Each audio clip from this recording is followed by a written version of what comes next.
Hello everybody, welcome to the show. LTMB Live, let the madness begin. I'm Will Gaillard. And I'm Mike White. What's going on, everybody? Welcome to Thirsty Thursdays. That's what's up. LTMB. January 25th, 2018. Yo, got a good show for y'all. Like it's a bar or something. I know, thirsty. Like it's a club. Y'all thirsty up in here. Thirsty Thursday. Yeah, we got some stuff to talk about today. Let's bring Facebook on and so they can get on the show, hear what we got to talk about. What's going on? See if everything's working all right on YouTube. What's up, Aaron? Thank you for being here with us. Yeah, I'm doing all right, Aaron. You know, I'm doing all right. I got the halls in the mouth right now, so you know that's preventing me from going into hacking up a lung. Yeah, going into a coughing fit like I did like about 30 minutes ago. All right, let's see. All right, trying to get Facebook on. All right, Facebook should be with us. What's going on, Facebook? Welcome to LTMB Live with your boy Mike White over here. And that's the impeccable, the undefeated heavyweight champion of alternative media. Two time. my five favorite social media and alternative MCs are Will Gaillard, Will Gaillard. See, got the hole in the mouth. You ain't getting me. Got the hole in the mouth. Ain't getting me, dog. Dylon, dog. That never gets old. Dylon. Oh, you went back, man. And your boy, I'm about to call your boy out. Your mud, he got his cough drops all lined up. Yes, I do. Your boy got his cough drops. I got like 5 of them right here. He got his cough drops rationed out for the show. Cause last show, I ran out. You tried to I guess spread a couple out for too long, man. Yeah, and then I had only one little bottle of water. I got like 1.5 bottles of water right now. I'm good, man. I'm good. Thank you for being here with us, everybody. Marsha, Jean, Grandma Christine. It's good to see all of y'all with us. Facebook. We got a couple rolling in. Oh, dang. Yeah, we got a couple rolling in, man. Don't lose your equipment, dog. Oh, I know, man. Gotta show that thing in, man. All right, so we like I said, we got a live show for everybody today. We got a lot to talk about. We're gonna start the show like we usually been doing with just some tidbits of information, some light work. Yeah, some light work. So, turns out that everybody can go back to liking and loving or just being indifferent towards Oprah Winfrey. Turns out she's not running for president in 2020. You know what? I swear, like when you told me that, I was so relieved. Yeah, I was like, because people lost their shit, man. Man, did they? And they were still losing their shit. Man, my thing is, there wasn't. It was just a suggestion. It wasn't anything definitive. It was just. It was nothing she said either. But you know, man, I think like this. I think that's a result of the cyclone bomb. The bomb cyclone. The bomb cyclone. Yeah, the bomb cyclone. I think political bomb cyclone. I mean, I think that like the 2016 election has put people on edge, man. Yeah, man. And I think that's why like it was such a swift reaction. It's almost like we in pain. A lot of people still in pain for 2016. Yeah, man. And so people hurt over here, man. So you just hypersensitive, man. So it's like that's what it seemed like. You just a knee jerk reaction. You're just like don't want to happen again. She did an interview with InStyle magazine recently, and she said, "quote It's not something that interests me. I met with someone the other day who said that they would help me with the campaign. That's not for me." So we can all stop talking about Oprah. I know we did one time because it became a story, but we didn't talk about it again because there was nothing to grab hold on to. She didn't put anything out there. It was all just speculative. Like, she may run. It was nothing to it. So again, and the prospects of this possibility, but it wasn't really a possibility because she didn't put anything out there. Just even like people imagining that she would run. Exactly. And having a stiff opposition to the idea that she might.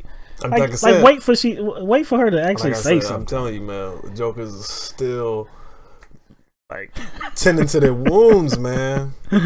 So I mean, so at some level, I guess I could understand why. A little bit, but some went a little bit too far, though. Some went a little too far. A little too far, man. When you say some, yeah, that was talking about jokers writing articles and stuff. Yeah, man.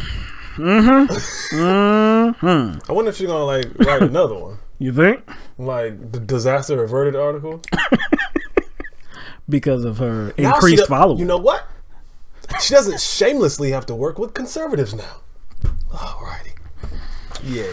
All right. On the last show, we talked about a guy inside the Trump administration working for the Office of National Drug Control Policy, a guy by the name of Taylor Wayanith, 24-year-old guy who seems to be in over his head. He was fresh out of college. Hadn't had a job out of college. This was his first job to be in the Trump administration. He was first put into the Treasury Department, some low-level job, but then he became the White House liaison to the Office of National Drug Control Policy. But then because of staffing issues, because of vacancies, he moved up quite rapidly, and he became the deputy, the deputy director of the Office of National Drug Control without Policy. having any, not just job experience. No. Like he didn't even have any voluntary experience dealing with like drug advocacy of any sort. Well, he knew somebody that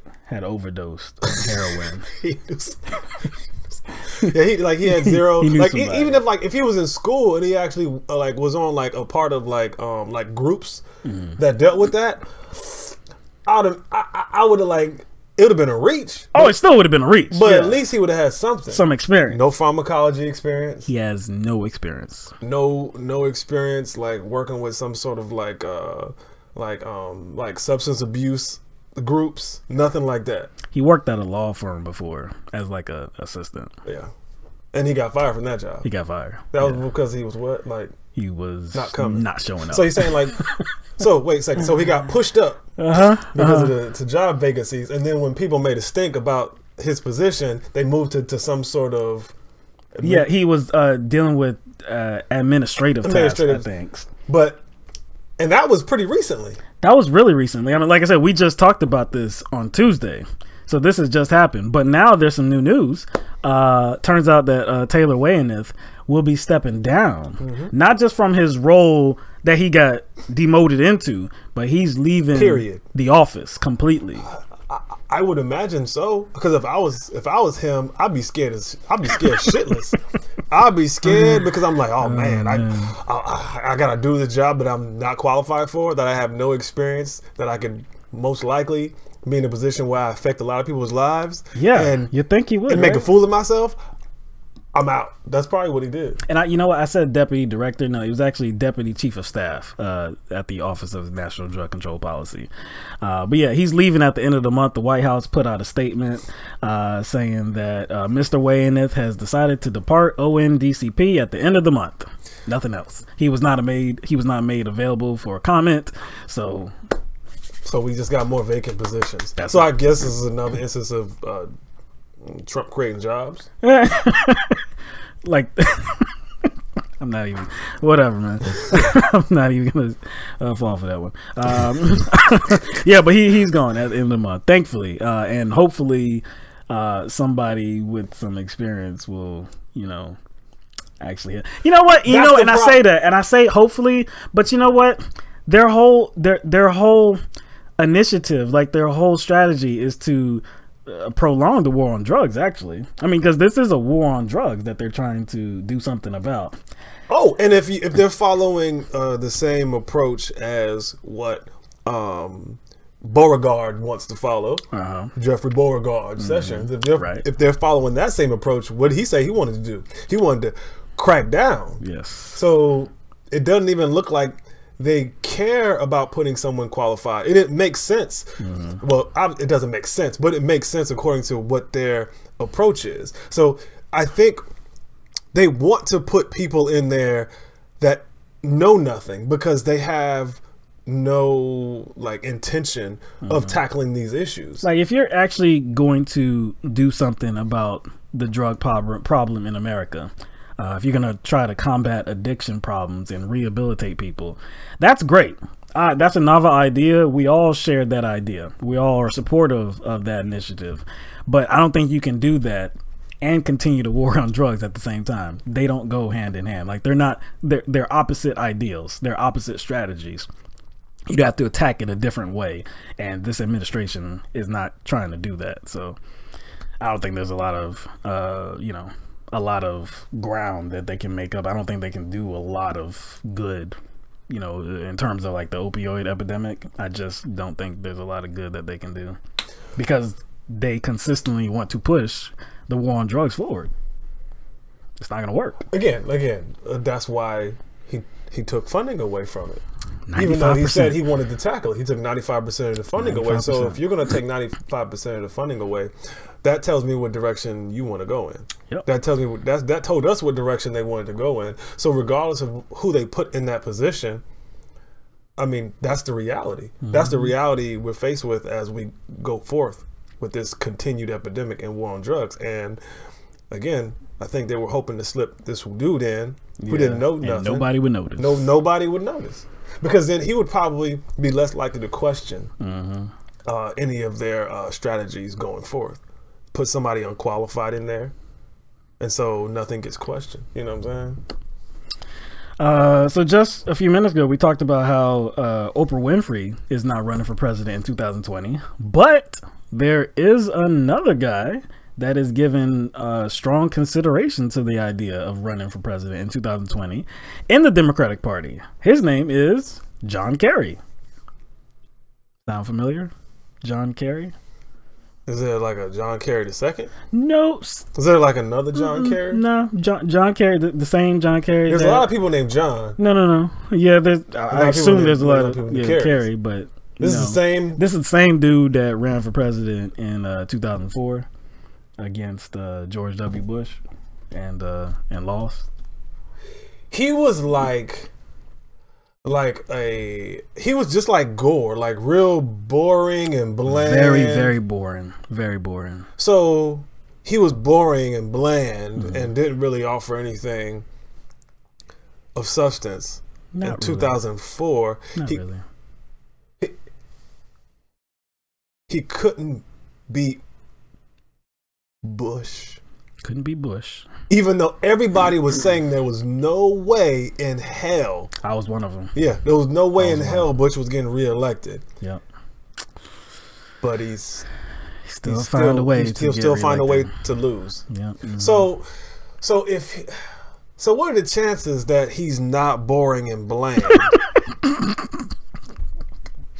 13. See, well, he's still been around. He's still been around all these years. I know. And he's projected that same image. He's projected the same image, but I'm saying, what are the chances that he's not boring and bland when he's older? 14 years. Actually, I was saying 14 years later, but it would actually be 16 years later because it'd be 2020. As far as I know, he has not undergone some, radical miraculous transition. He hasn't, especially concerning his politics and how he. That's the important part. Yeah, and how he gets that message across. So his politics really haven't evolved, nor has his personality. So his personality nor his politics haven't evolved, but he thinks, you know what I think it is? It's the whole kind of anybody can beat Trump thing. You know what I'm saying? He's probably like, I got to step out of the woodworks because, see, he's hoping that no one connects him to Hillary Clinton because he's been kind of in the background doing stuff. He hasn't been in the foreground, like I guess would say carrying a torch for Hillary Clinton. Right. He's kind of been just in the background. So maybe he's thinking, I was like, well, Trump is one of the most disliked candidates, and I'm not too connected. I'm an establishment candidate, but my name is not brought up when Hillary Clinton's name is brought up or when Barack Obama is brought up. And I did run in 2004, so... But see, this would be sort of the same mistake of 2004. Because now Bush wasn't as unliked as President Trump was, or, candidate Trump was. I don't think he was as unliked, but there was a lot of damaging things that were coming out about his presidency in those short 4 years. Concerning the Iraq War.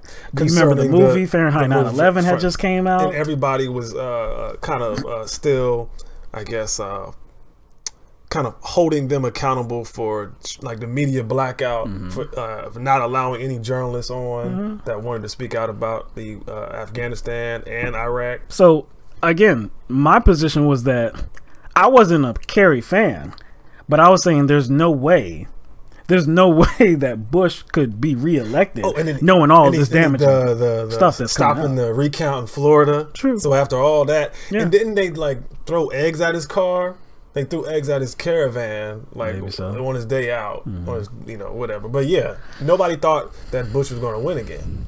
But here comes Kerry. So yeah, you're saying that that guy wants to take on Trump. Could possibly be a replay. Oh boy, you know what? I don't think he could win the nomination. I seriously don't think he would be that viable. Because he doesn't. Again, what is he bringing? That's what I'm saying. I think people still remember you, man.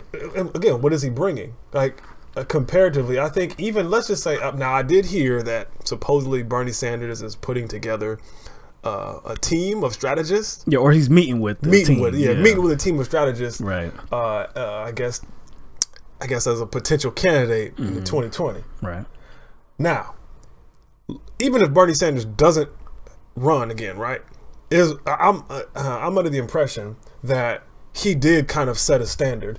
Whether he runs or not, I think he has set a standard for a lot of years to come. And if, especially a candidate or runs as a Democrat or independent, doesn't fit that, then they're not going to garner a lot of like popularity. They're not going to garner a lot of support. He may get some. I'm not going to say he's going to get none, but Bernie Sanders is fresh in people's memory. Yeah, but the other thing about it, too, is when you think about the other possible hopefuls for 2020, Harris, Booker, Gillibrand, Warren, is John Kerry even stacking up to the likes of those? I don't think so. No. And actually, if you just, I don't know, you could Google, and most of the Google searches when you type this in are going to be biased. They're going to give you establishment candidates anyway, but you can type in like 2020 hopefuls, and of all the list of Democrats, he's not even there. So for a good reason. Yeah, and so what that tells me is not even the party is pushing him. No. So is the party going to just all of a sudden, and it'll be 2019. In 2019, you think the party's going to just... He's feeling himself a little bit too much. Like you said, I think he's thinking to himself, if any year I have a good chance, I mean, it must be 2020. It's it's Trump. I'm going up against Trump, but you're not that guy, man. You're not that guy. All right. So let's get to the big news of I guess a few days. This is a story that we really had no intention on covering. No, because it seems to be that ridiculous. But it's making so many headlines, especially in conservative media. Lots of anchors are talking about it. Lots of talking heads, political experts, analysts, and it's all over the place. So there is a 4-page memo that is circling the walls of Congress. Many members of Congress have read this memo, and it's alleging abuses by the intelligence community, by the Foreign Intelligence Surveillance. Well, it's detailing abuses of the Foreign Intelligence Surveillance Act. And it's detailing abuses that happened during the 2016 election. We're talking about spying on candidate Donald Trump by President Obama and his intelligence community. We're talking about a conspiracy in the FBI and the DOJ. All of this is outlined in this memo, and this is from The Intercept here. This memo, which remains secret, was reportedly written under the direction of the chair of the House Permanent Select Committee on Intelligence, GOP Representative Devin Nunes, and has been read by dozens of members of Congress after the committee voted to make the memo available to all members of the House of Representatives to examine in a room specially designated for reviewing classified material. So again, at this point, it is secret. Nobody knows the exact content of the memo except for the members of Congress that have read this memo. But there are a few congressmen that have come out and have had things to say about it. North Carolina Representative Mark Meadows, who's a Republican, he said the memo is troubling and shocking. Those are quotes. He also said, quote, "Part of me wishes that I didn't read it because I don't want to believe that those kinds of things could be happening in this country that I call home and love so much." Another GOP representative, Scott Perry of Pennsylvania, said that, quote, "You think about it, is this happening in America or is this the KGB? That's how alarming it is," end quote. Steve King, everybody's favorite congressman from Iowa, Republican, he said that, quote, he said this is, quote, "worse than Watergate," end quote. Worse than Watergate. See. I mean, there's a lot of, I guess, indicators that this is all bullshit. But especially if you're making a false comparison, that's really not an analog. Even it's not an analog, because if it was Watergate, wouldn't it be Trump the one abusing his power and using the intelligence agencies? Not the other way around. Not the other way around, because who they're pointing the finger at is actually not in power now. You know what I'm saying? So this is not a new claim, because we heard this claim months ago. President Trump said that ex-president Barack Obama was spying on him during the election process. So this is the thing, right? Okay, if you actually have the goods, if you have the goods to actually back up that claim, why not divulge it? Why not divulge exactly all the information that you actually have? But to right now, like we said, it's secret. Congress has not declassified technically it. Trump, it's not secret because they're talking about it. Nunez shared it with about 200 members of Congress. Well, it's secret. He didn't want to share it with the Justice Department because he didn't want to, like, alert the moles or the secret society that they were onto some juicy stuff. Look, again, I mean, this has started a hashtag, release the memo.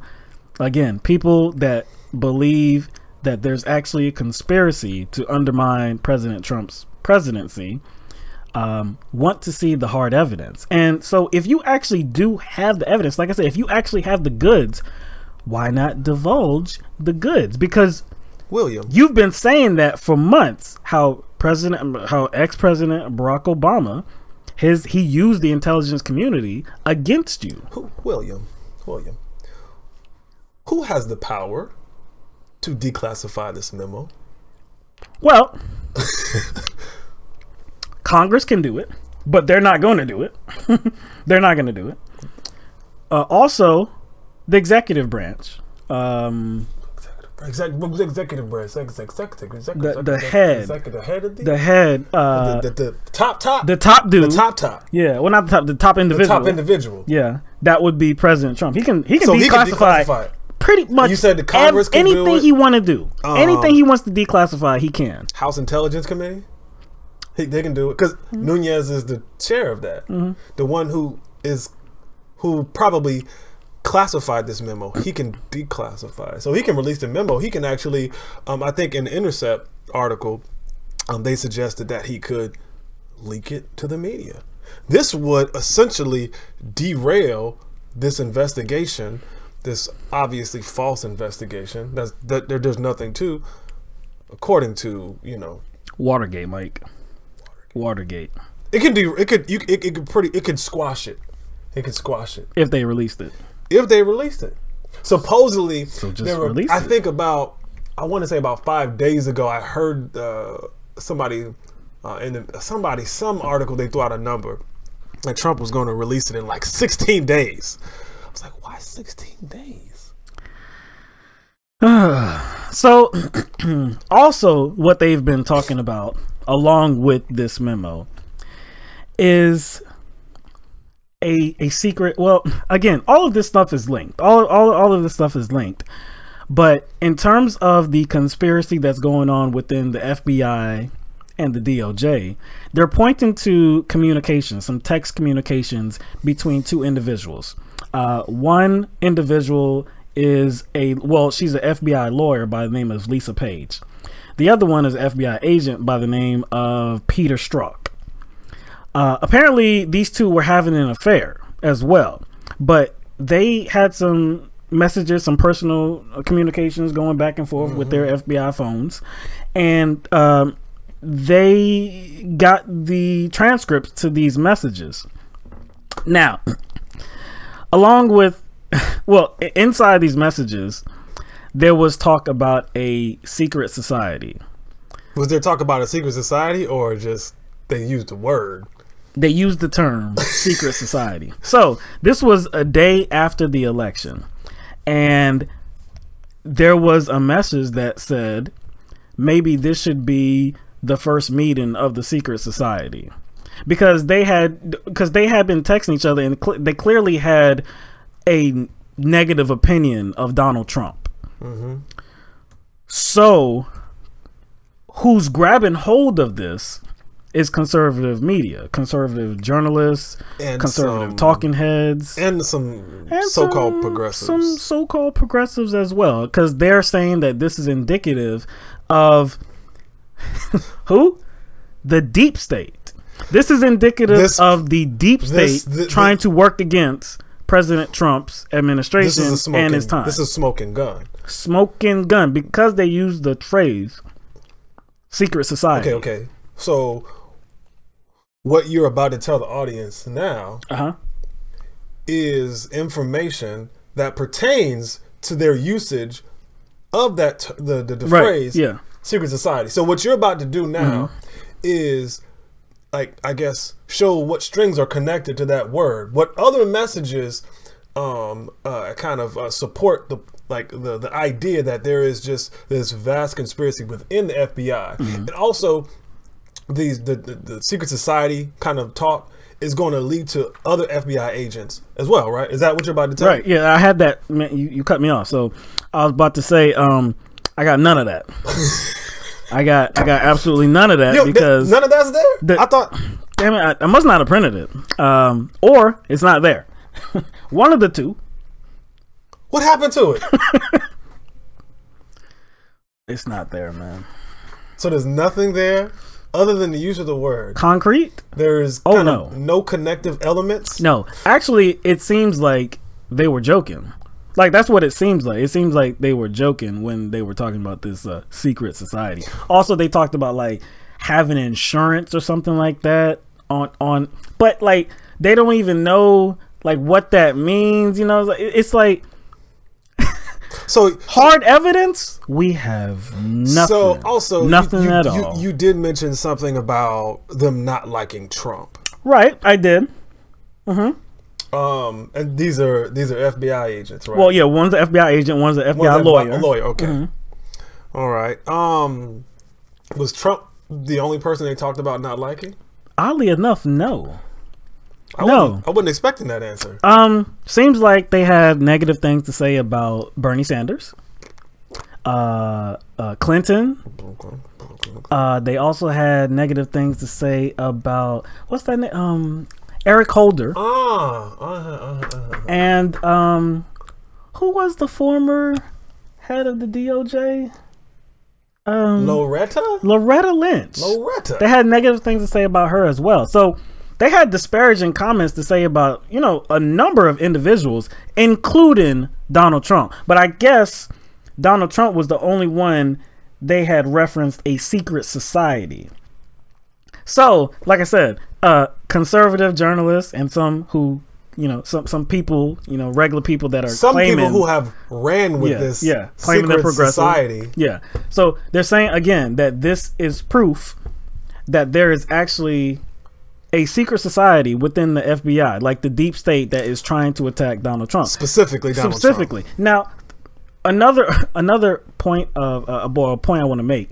Senator Ron Johnson, who's a Republican, he actually was interviewed about this, and he said he was not surprised at all learning about this supposed secret society within the FBI, because he says he has an informant in the FBI. He says he has an informant, and the informant told him that several FBI members, personnel, staff, agents, whatever, have had off-site meetings. Okay. Is that, like, what else?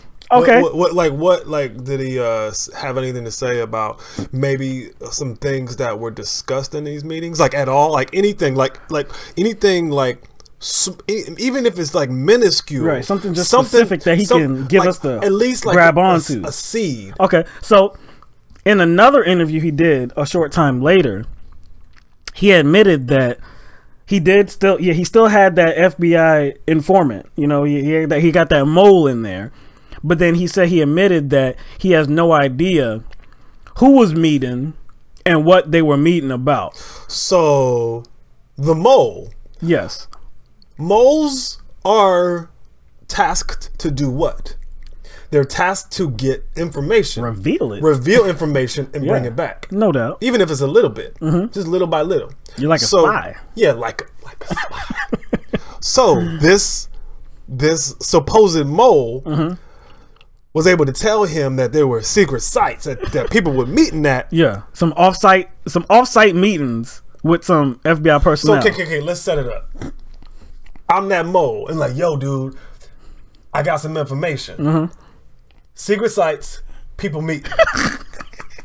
And you ask me, who? I don't know. That's it. And then walk away. Does that even make sense? It doesn't, man. It really doesn't, man. Like, you didn't get any other information, nothing, and then eventually he had to admit that what he read, you know, does sound like it was in a joking manner about like the secret society. But again, worse than Watergate, deep state, secret society, undermining President Trump. And we got no concrete information here, no proof of anything. And okay, what were you? There was a text. Remember that there was a text that they recovered from Strzok, that said something about it was in reference to like the entire investigation, right? And Strzok said, I don't think there's anything there. That's true. Yeah, because Strzok was on the investigation with Mueller, but he was removed. He was removed. Yeah. Yes. But before he even got to that place, he was like, yeah, I don't, you know, if there was something there, I'd be for it, but I don't think there's anything there. So it doesn't seem like his bias against Donald Trump came before his job. So the very thing that they were using as proof to show that Trump is not guilty of anything actually disproves like the idea that there was something that it was against Trump from the start. You see what I'm saying? If there was some sort of conspiracy against Trump from the start, that text doesn't make sense. He's saying, hey, I don't think there's anything there. So if they're pointing to him as proof that there was some sort of cabal within the FBI that had it in for Trump from the beginning, then that text doesn't make sense. Number two, people are purposely ignoring the date of that text. Because the date of that text, that was like way before any significant information was released in regard to the investigation.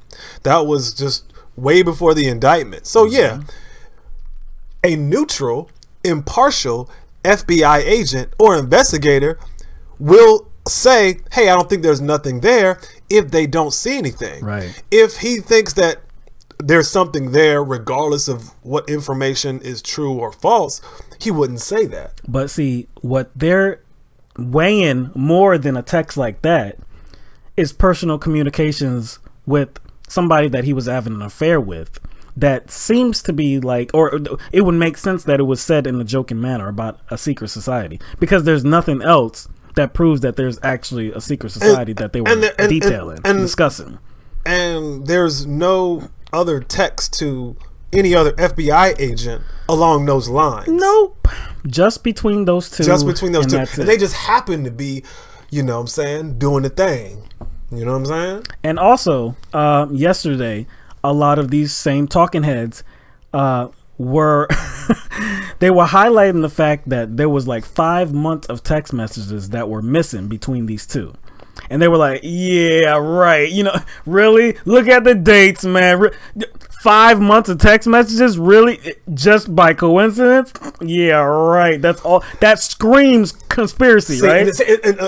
And that is purpose. That's purposeful. Because remember, all they have is him saying secret society. That's all they have. So they don't have anything else. Maybe they can just speculate that some of the deleted texts that were lost, you know, gave more information in regard to that. So it kind of set up this kind of this kind of speculation bubble. No doubt, because you're filling the holes with your own garbage, right? Yeah. So the FBI said that they didn't have them because there was a glitch, like a software glitch or something like that. But it didn't just affect those two phones. It affected thousands of FBI phones. So it wasn't just those two, right? But here's the thing. They recovered them. And they recovered them, and I wonder if they found anything suspicious in those emails. Not as of yet. Not as of yet. Not as of yet. So you mean to tell me that this story was being, you know, this non-story. Okay, a non-story. This non-story being promoted, it was kind of suggested or cherry-picked, I would say. Oh yeah. That these texts were lost, but it was just between these two. Yep. Because no, the people that were saying that this is evidence of a conspiracy did not reference the other thousands of phones that had the same kind of glitch. So we'll ask the audience, why do you think that they would do that? Why do you think that I guess they would only focus on these two, as if it was those texts from these two people, the lawyer and the agent, that were deleted, even though, check this out, they knew. You think they didn't know that it was a wide problem with, like, I guess FBI issued devices? Right. You really think that they didn't know? Because, like, how sloppy would they be? Seriously, if this was an actual scam, like this was an actually conspiracy move, how sloppy would they be to just to erase 5 months of texts from two phones? It only affected two phones, for real, man. Come on, man. You think a huge organization, a governmental organization like the FBI would be that sloppy? So no. Not only they're both secret in how they go after people, and they're sloppy at the same time. You see what I'm saying? So, like, at one point, you're giving them so much credit for being nefarious and devious, which they can be. But then, in another instance, in this instance with the phones and the text, kind of suggests that they're sloppy, which is it? Exactly, man. It just seems like this whole release the memo thing is just one, like, I guess, amounts to nothing more than political clickbait.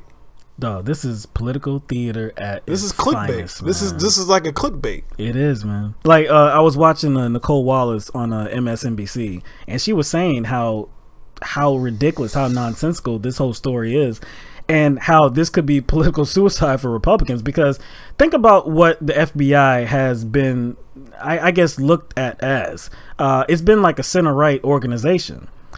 You're trying to condemn the whole organization and say that, like, these career FBI agents, like, they don't put the job before, like, their own opinions, because of course you would have to assume that they're humans. They have their political leanings. Like, if they don't like Trump, oh, I mean, that's a human feeling. They don't like his language, they don't like his politics, whatever. But you would assume that they do have their own feelings on politics. But what you're saying by attacking the whole FBI and saying that the FBI and the DOJ is going after Trump, you're saying that these organizations are totally corrupt and totally against Donald Trump. But you have no proof to say that. There's no evidence of that whatsoever. But what else is it saying, though, Will? Because, again, didn't they say negative things about Hillary Clinton? Exactly. They said negative things about Bernie Sanders. They said negative things about Eric Holder, Loretta Lynch, and Loretta Lynch. So if they would be so if this is the deep state, because this is a deep state operation. No, this is like a deep state within a deep state, wrapped in a secret society. Right. Chalupa. So if they're going after Trump, they're similarly going after Hillary Clinton and Bernie, Loretta Lynch. Seems like they're going after everybody. That's what it would seem like if they had negative things to say about all those people. So the only thing that makes this different as it relates to Trump is the phrase secret society. And that's it. You know, actually, as the details, see, again, when you're trying so hard to poke holes in, like, I guess the investigation, you're trying so hard. They're trying so hard to poke holes, going out of their way to create distractions to defend Trump. They actually end up hurting Trump in themselves, because as the details come out about all this stuff, it actually disproves their case. It actually, like, lends credence to that there is no secret society in the FBI specifically going after Trump. As the details of all this start to come out, and again, they are prompting all this to come out. They are creating this. They are creating this atmosphere for all this information to come out. And the information as of right now actually disproves their conspiracy theory. See, and there's a comment that we have too. Ace of Base on YouTube said they found the missing text, so there's more coming that you'll have to defend. See, you've got us all wrong, because if you think we're defending something, we're not. There's nothing to defend yet. What we're doing is we're reading exactly what's coming out. We're reading the situation for what it is, and we see nothing. It's like a poof of smoke. So there's nothing that we have to defend. Like, are we saying that there is no possibility that there actually could be a secret society? No, there could be. That's possible. But what you have given us, what has been released, like the text messages, everything that anybody has as of right now, as of yet, doesn't detail a secret society. You're getting so we don't have to defend anything. Exactly. So you're getting ahead of it. What you have done is you establish a narrative without any evidence. And then you're saying that we're defending something that doesn't even exist yet. Do you see what I'm saying? We're defending an idea that is not been proved as of yet. Come on, man. Nah, we're not defending anything. What we're saying is that there is no evidence of a secret society. There's no evidence of this conspiracy that is meant to undermine Donald Trump. I'm sorry, there's just nothing there. So So, like, again, if we're working forward and not working backwards, all we're doing is looking at information we already have. You don't work ahead of the game. Like, don't put the cart before the horse. That's all we're saying. We're not saying that, like, there's no possibility of anything, but it is highly irresponsible for us to, like, I guess, come to our opinion and not actually have information. That would not be objective. If there's evidence, show us the pudding. That's all we're saying. Like, if there's evidence of a secret society, if there's evidence of Barack Obama's administration and his intelligence community going after Donald Trump illegally, okay, give it to us. And give it to us? Who's direct? And again, ask yourself, who is the director of the CIA right now? I think it's Mike Pompeo. He's known to be right wing. He is the one who went after Hillary Clinton like hard for the Benghazi thing. So you have people in positions right now who have access to information, and if they had it, you see what I'm saying? Hashtag release the memo, man. Just release it. You think they're gonna release it? No, they just pump faking.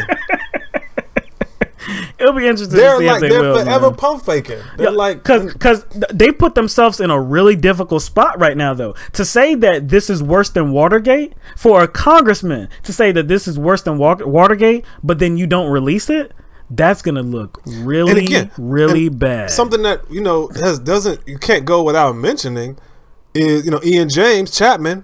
Mueller is a lifetime Republican.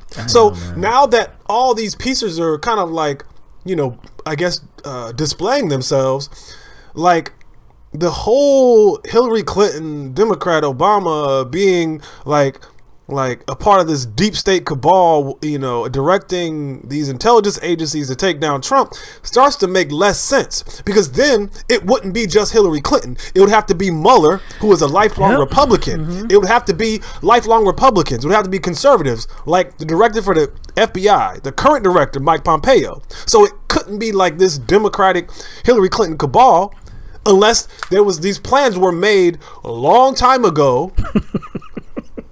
That's some deep state operations, man.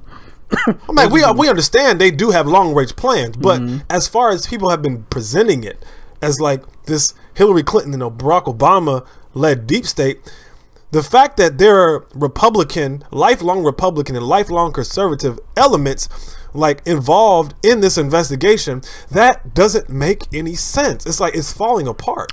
Look, again, I have to state this. They're putting them, they have set up this situation to where you have people all over the country, conservatives mostly, some that say they're progressives, but you have these people salivating for the information now, because you have said the information is grade A material, worse than Watergate. You have sold that idea to the American people. Hashtag release the memo. So you got people to where they are requesting the information, not just requesting it, man. They need it like it's a drug. So if you don't actually release it, then it looks like you got something to hide. No, it looks like you're just trying to like play like ball in a cup, like you're just trying to like distract people. Yeah. And usually when that happens, that means they think there is something to this investigation. I don't think it's collusion, even though that's not really a legal term. You can't be charged with that's not a legal term. So I think people are purposely using that, including Trump, to kind of like take away from maybe some other things that went on, because I don't think there's any kind of collusion or whatnot. But like for them to be running around like this and to constantly pointing the finger, doesn't that tell you something? They want Mueller's team and Mueller to be investigated.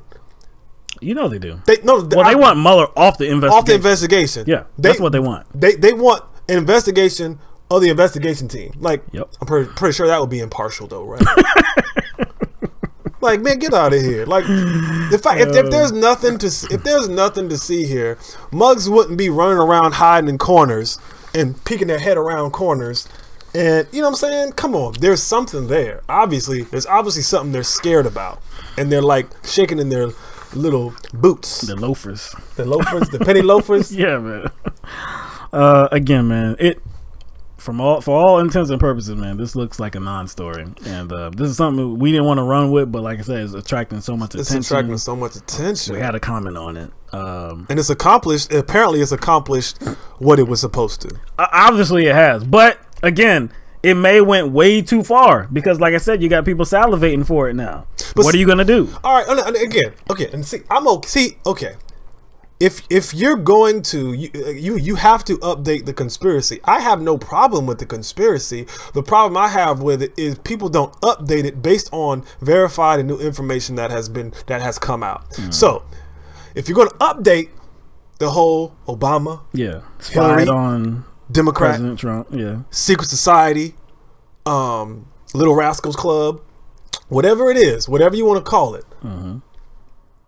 It now has to be updated. It now has to be updated to include Republicans and conservatives and lifelong. Yeah, because you would have to put them. You would have to, and it's okay, but at least update it. I'm fine with the conspiracy, but now you have to update it based on new information, and it's new information that has kind of been like forced out by this kind of attempt at distraction with this memo thing. So again, update it. It's okay, but just gotta update it, man. We'll see what happens. We'll see if they hashtag release that memo. I wouldn't hold my breath. Thank you, Facebook, for being here with us. We're gonna wrap this up and just continue the show on YouTube. So the link is in the description box. If you just click that link, you'll be taken to the rest of the show. So thank you, and we'll see you over there. All right. So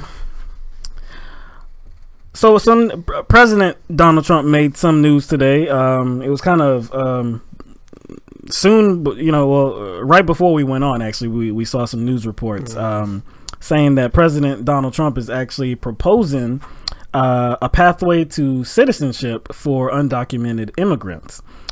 So he's proposing this pathway to citizenship for 1.8 million young undocumented immigrants. So numbers, young undocumented immigrants,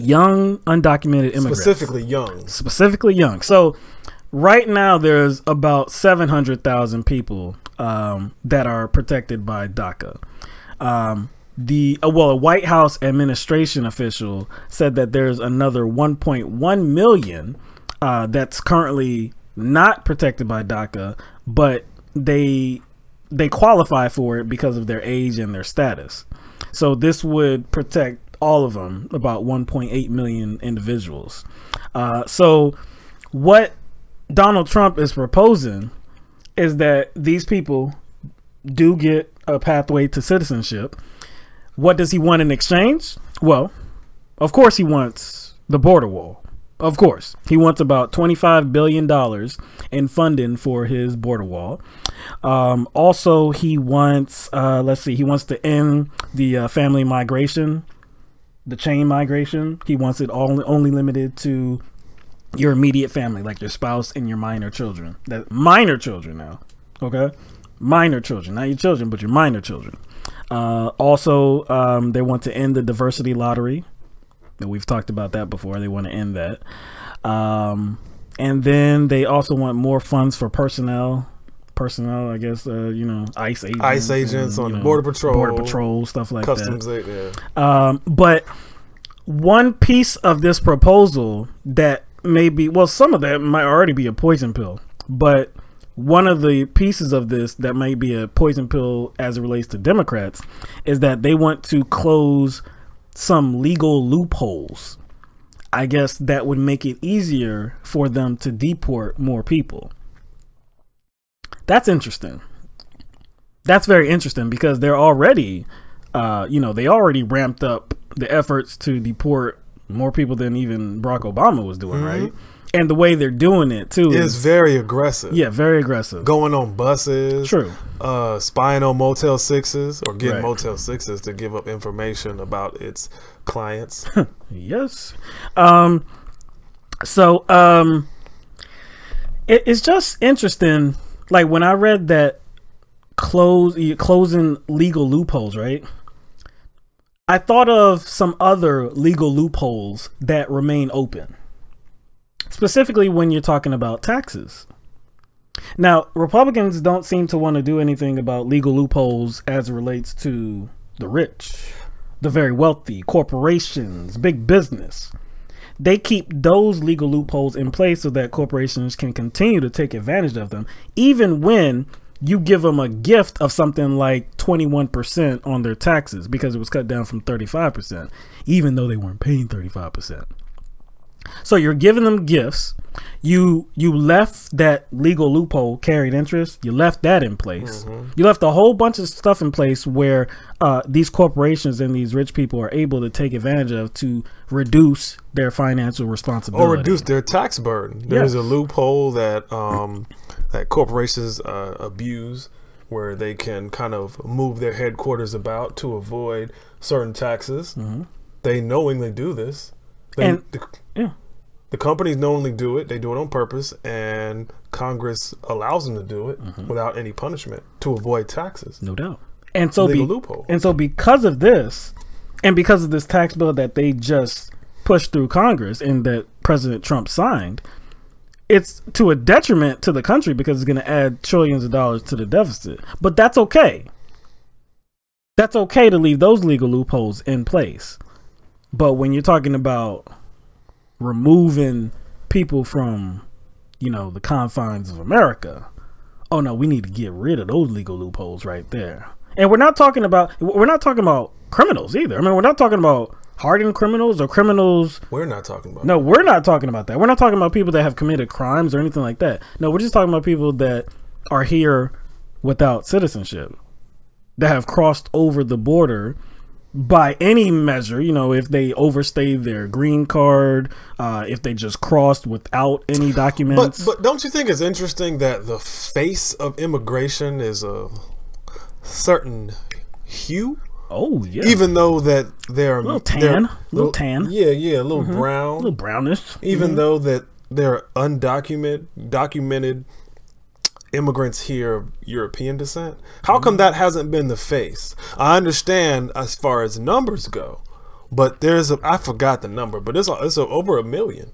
Yeah, and also to piggyback on that point, the face of it, if come on, let's be honest, the face of it is, like we said, brownish Mexican, right?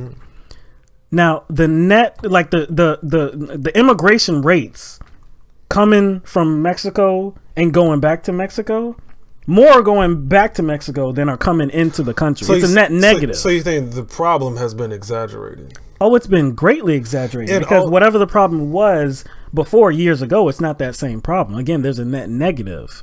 So if there's a net negative, him offering a wall up as some sort of deal doesn't make any sense, seeing as that the problem, as he presents it, as Trump presents it, and actually most Republicans present it, doesn't exist. No, it doesn't. So it doesn't matter what he is offering.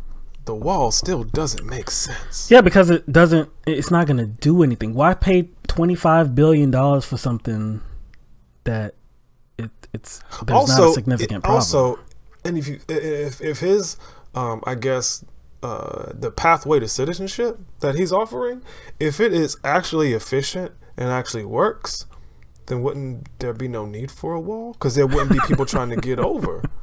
There wouldn't be people trying to illegally come over, because they'd be like, you know what? Trump set up a nice little pathway to citizenship for us. Because I'm pretty sure they would rather do it legally. They would rather do it legally.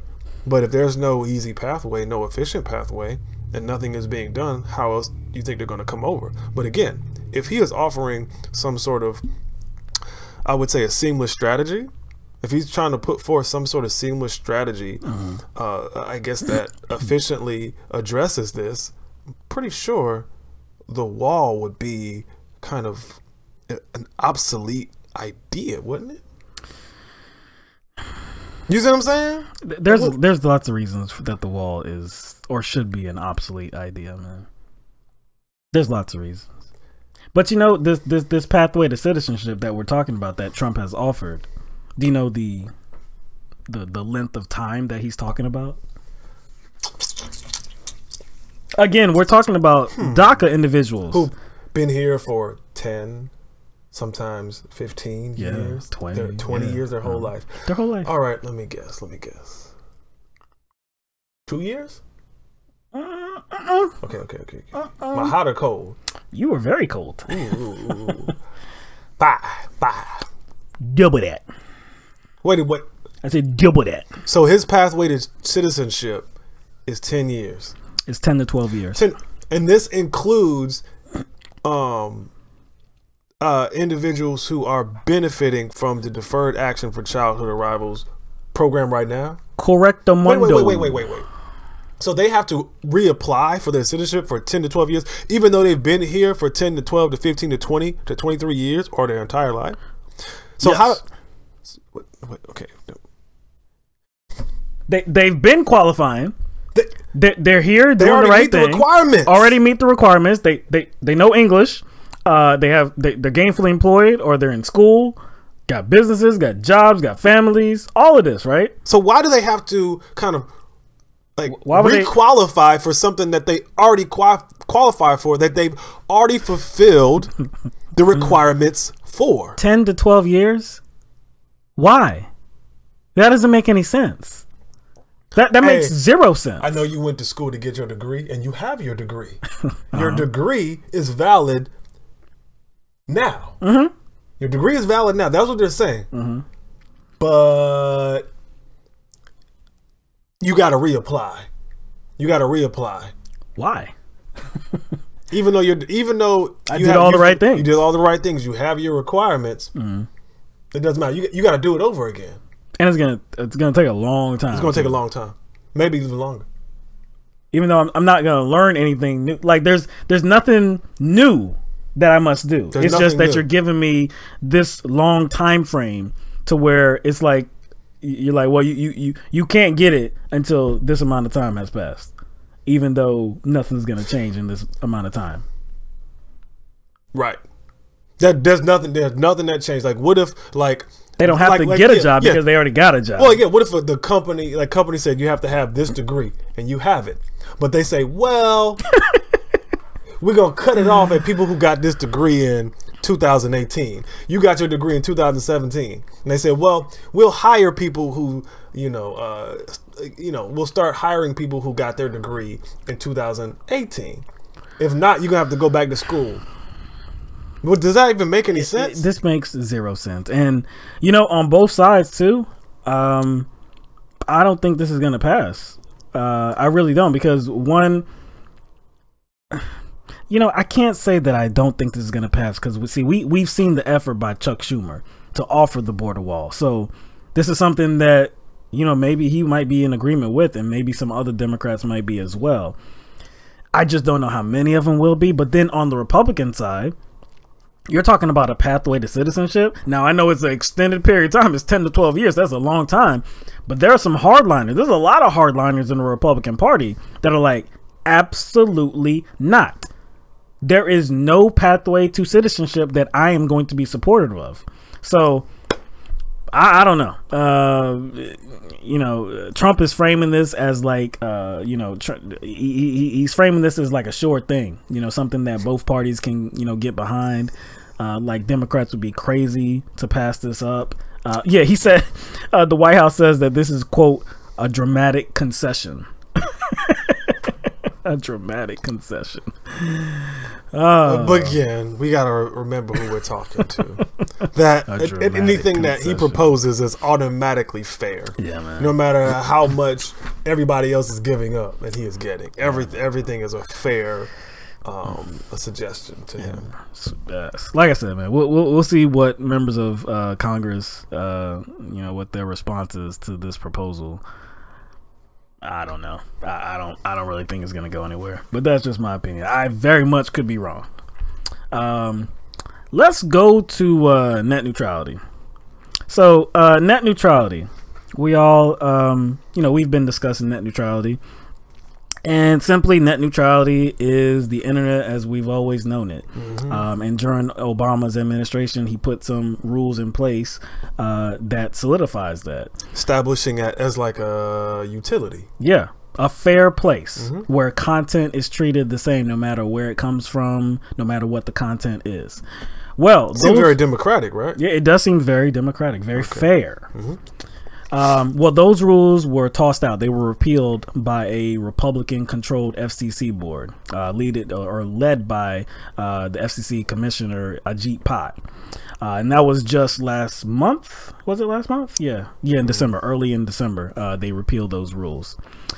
So what this did is effectively set up the possibilities of fast lanes and slow lanes. Set up the possibilities that internet service providers like AT&T, Verizon, Comcast, that they could put a premium on content. They could suppress some other content. They could make it so that information is not treated the same.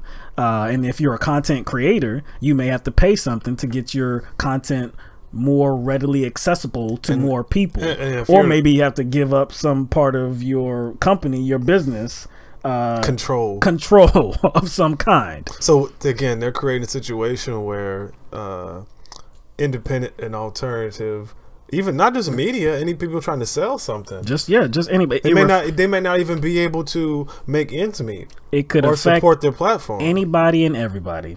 Republican, Democrat, and it could affect anybody. Hey, you know what I'm saying? You know, if you, we throw you a few dollars and we'll support your platform, but we're gonna have a couple of guidelines on either what you can sell or what you can say.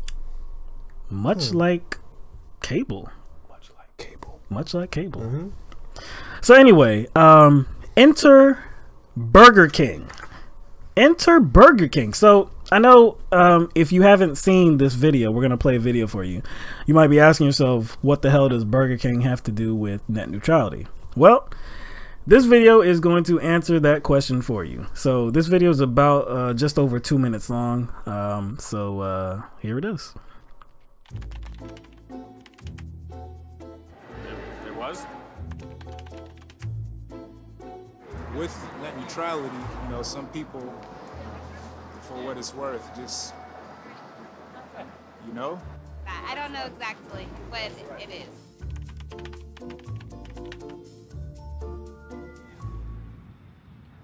Got a number one. Hey, how you doing? Do you know what number 98, what's going on with it? Number 98, you got the Whopper? Yeah. So you got the slow access Whopper pass? Wait, what? It's on the menu right there with the fast, medium, and slow. Slow MBPS, fast MBPS, or hyper fast MBPS. MBPS, of course, standing for making burgers per second. So if we want a Whopper now, we have to pay $26? Well, that's how you get it fast. That's the highest priority. This is like a lane system? It's gonna be like 15, yeah, fast lane, slow lane. So like maybe like 15, 20 minutes. What are you talking about? Burger King Corporation believes that they can sell more and make more money selling like chicken sandwiches and chicken fries, so now they're slowing down the access to the Whopper. Were you given an option of a chicken sandwich or? Yeah, I don't want a chicken sandwich, Robert. I want a Whopper. Do you have any Whoppers ready that aren't? Yeah. The sandwich is ready. I'm just not allowed to actually get it to you. You can't give me the sandwich. It's ready, but you can't give it to me?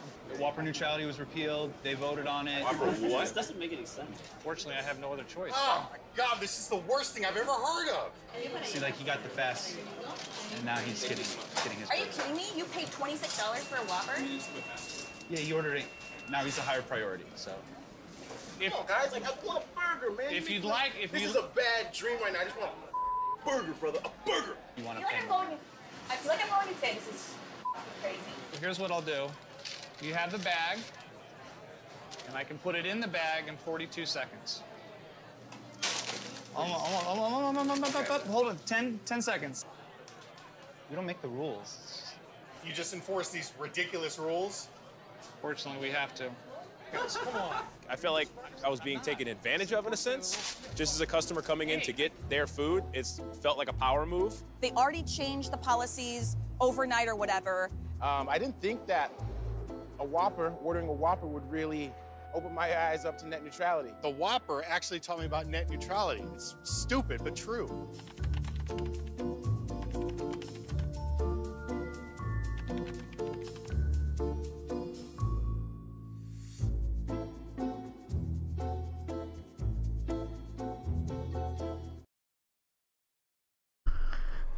Yo.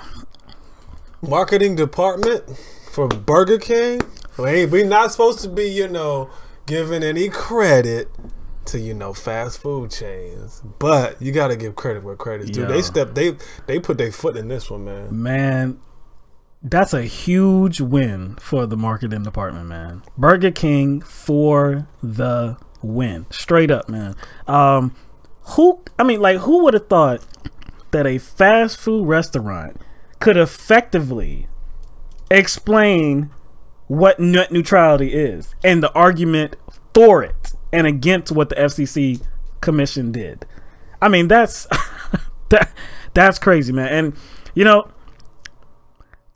I am not one to partake and, you know, go to fast food restaurants. Well, Burger King in particular. Burger King in particular. I've had, like, back in my youth. Okay. I had a few bad instances in my youth. I have not been to Burger King probably since the mid 90s, probably 95, something like that. Based on this ad alone, you might give it a chance. I'm gonna have to give it a chance. Might give him man. a chance. I'm gonna have to give it a chance, man. Straight up, man, because this was ingenious, man. Straight up, this You know what? was terrific. I don't know how they stayed in character. I mean, they were all actors. Yeah, well, no, not the customers. Not the customers. Well, not the customers were actually real. Well, I'm saying, like, the cashiers, probably there was somebody playing like they were a manager. No doubt, yeah. They stayed in character talking about what was the word? What word? Slow access Whopper pass. they talked about Whopper neutrality, and then the MBPS, making burgers per second. Yo, that was clever, dude. And they said it with a straight face, man. Like, yeah, this is what's up. This is really real right now. Yo, and the dumbfounded look on people's faces. They was like the anger, man. And honestly, man, like I think an issue like this, unfortunately, when we tackle an issue like this, honestly, I don't think it's enough to just kind of be straightforward with what net neutrality means. You got to point to the absolute absurdity. And actually, you have to use something that people cherish as an analog to it to get their attention. And in this case, they use Burger King as an analog to ISPs. And again, that's what you have to do in the world we live in today, because in order to get people's attention in regard to a serious issue, sometimes it's not enough to just say, hey, here are the facts, here's how it would affect you, here's going to be the consequences. Yeah. People are still going to be like, so you take something that they value and you kind of incorporate a political issue into that. In this case, it's fast food, and they did you it may in get people to like see it. Way, man. I may not like that, you know, reality, but maybe that's like what it's going to take. Now, I've observed some pushback to this commercial, and the responses I've been seeing mostly are people saying stuff like, well, what will happen in the free market is people will just go to Wendy's, McDonald's, or Chick-fil-A. So you're missing the entire point. And get their food at higher speeds. I was like, look, you're missing the point. You're missing the exact point that Burger King effectively made right there. Because, like, if Burger King is an analog to ISPs, then what we're talking about is most people don't have a choice, because a choice in their ISP. Yes, like you can't stay in the same world, like in talking about fast food, like you're talking about ISPs. Yes,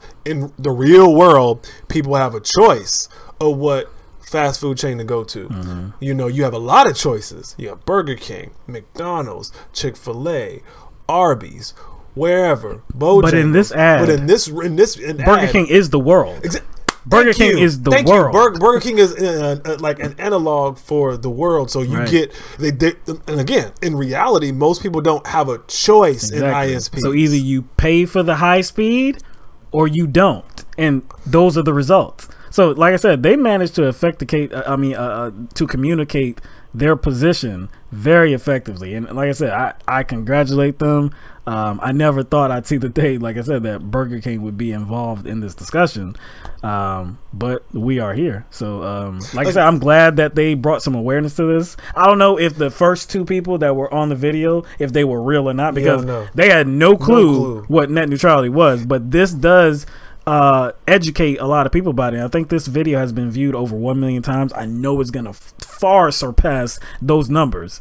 So again, they're doing a good job. And the thing is, people might be saying, well, they're just, you know, they're trying to capitalize off of this. They're just trying to, you know, make some money off of this issue. Okay. Well, that's what marketing is, though. I mean, if they have a legitimate position, and it seems like this is a legitimate position, like they legitimately are behind net neutrality. I don't care that they're going to make money because of this ad. I don't care about that. Like it looks like they're trying to do the right thing. So why can I complain? And exactly, if we're going to talk about, you know, the positions that corporations take. Exactly. If we're going to talk about that, we talk about that every single day. Well, so if a corporation does the right thing, wouldn't you be more, you know, I guess accepting of maybe spending some money at this business?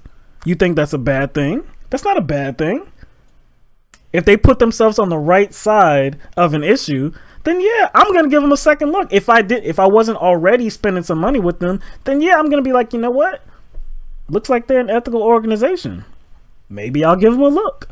I have no problem with that, man. No problem whatsoever, man. Like I said, I'm gonna give them I'm gonna check them out. I'm gonna check them out, you know.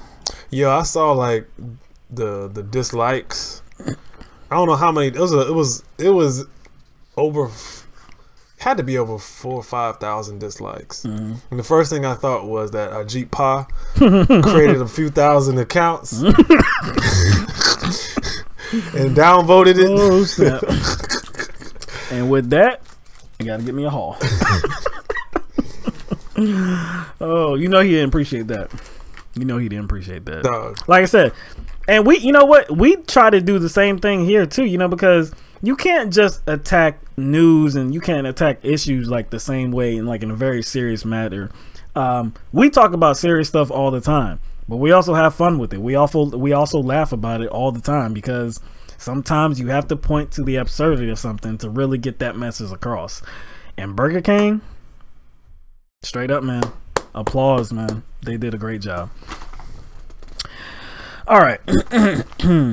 Let's talk about toxic masculinity. Toxic masculinity. This is some radioactive masculinity right here, boy. Yo, it's like there's toxic masculinity and then there's Cortland Sykes. Yo, he doggone like raised the bar right there. So Cortland Sykes is a Republican candidate for the United States Senate in Missouri. And recently he put a post on Facebook responding to the question of does he support women's rights? And what'd you say? What'd you describe it as? What? Explosive? What'd you say? You just said something. Radioactive comments. Radioactive masculinity. I mean, radioactive misogyny. Right. Oh my gosh, man, it's crazy. We're gonna put a few up so that everybody can see it. We're gonna read something for you. So again, he was asked, and actually this happened back in September. These comments were made by him back in September, but I don't know if this was done in if there's video of this or what, but obviously it didn't make any news. The news it made was when he actually provided those comments to his Facebook personal page, and now it's out there. So again, he was responding to the question, does he support women's rights? And he was saying that yeah, he does because his fiance says that he should or something like that. But then he went further. So this is the first part of the comments we're going to show you. He says, I want to come home to a home-cooked dinner at 6 every night, one that she fixes and one that I expect one day to have daughters learn to fix after they become traditional homemakers and family wives. I think Norman Rockwell here and Gloria Steinem be damned.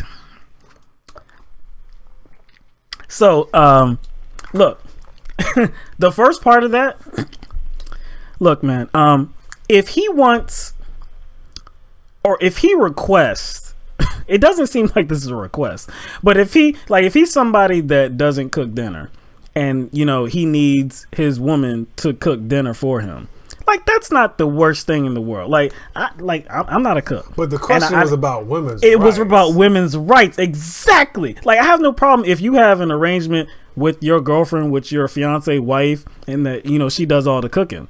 Okay. In today's generation, I would presume that most women still do cook in the household. So it's not like a crazy idea. But when you're talking about women's rights, and then you're saying, I believe in women's rights, but I want dinner at 6 o'clock every night. What the hell are you talking about, man? You can still have dinner at 6 o'clock, but you can cook it yourself. Exactly. It's like he's mandating he's suggesting like, if that's the answer when asked about women's rights, you are suggesting that this particular duty is designated for women and women alone. Women. Exactly. Because he goes on to say my future daughters who are not even here yet. Yeah, they're not even here yet. My future daughters, they're going to become traditional homemakers and family wives. They're going to learn how to fix dinner at 6 o'clock every night. So you're not, if this is about women's rights, how is that women's rights? Because you're not giving them. I was about to say you're not giving them an opportunity. No choice. He just doesn't even want to give them a choice. This is what you're going to do. So you can't be for women's rights and then say that.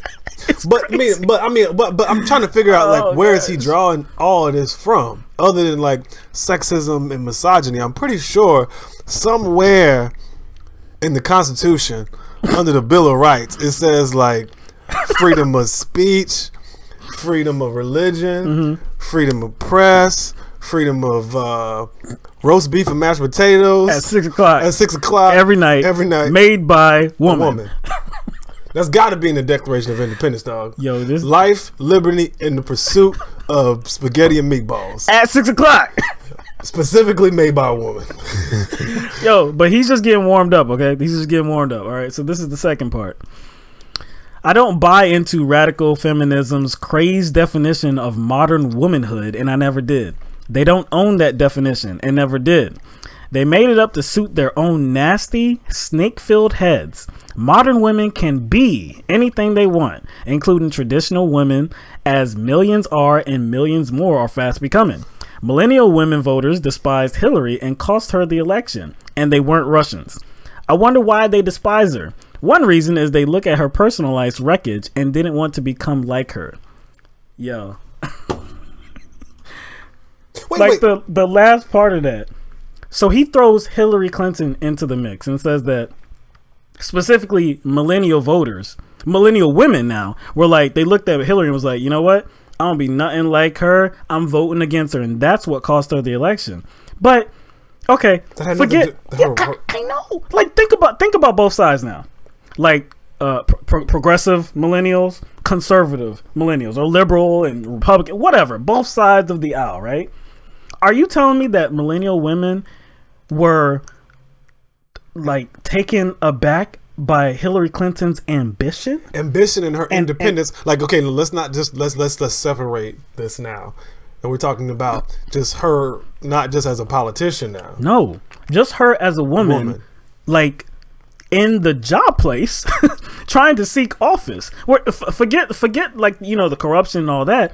Do you really think it was about she lost votes from millennial women because she was ambitious and she wanted to serve? Those millennial women, actually, what they were saying by, I guess, detesting Hillary Clinton, what they were saying was they don't like women in power. That's what they were really saying. It had nothing to do with corruption, had nothing to do with her politics. Exactly. It was just that her past, all the corrupt activities and the things that she has said, like the lies that she has told. They were adverse to Hillary Clinton kind of being one of the symbols for women being in power and seeking power. That's what that was about. It wasn't about. She was a snake-filled head. And see, the thing is, he's actually contradicting himself from his last statements, because he says modern women can be anything they want. But isn't that what? That's what he abhors. That's what he abhors. Yeah. You said that's radical feminism, right? Yeah. So hold on. Not only that, he said he wanted his daughters to be this thing. So how can modern women be anything they want while you're at home trying to restrict what modern women want to do? They can capital BE. They can be anything they want to be, but they can't be ambitious like Hillary Clinton. And what they must be is a homemaker and cook dinner at 6 p.m. every single night. But modern women can be anything they want. But modern women. Yo, what like doesn't even make sense. Yo, so all right, he goes on. This is the last part we're gonna share. Okay, so yeah, all right. So this is the third part. He says, I want daughters to have their own intelligence, their own dignity, their own workspace, and their own degrees. I want them to build home-based enterprises and live in homes shared with good husbands, and I don't want them to grow up into career-obsessed banshees who forego home life and children and the happiness of family to become nail-biting, manophobic, that's a typo, manophobic, hell-bent, feminist she-devils who shriek from the tops of 1,000 tall buildings. What does it say? I think he made the typo. That's right. That they could have leaped over in a single bound had men not suppressing them. It's just nuts. It always was.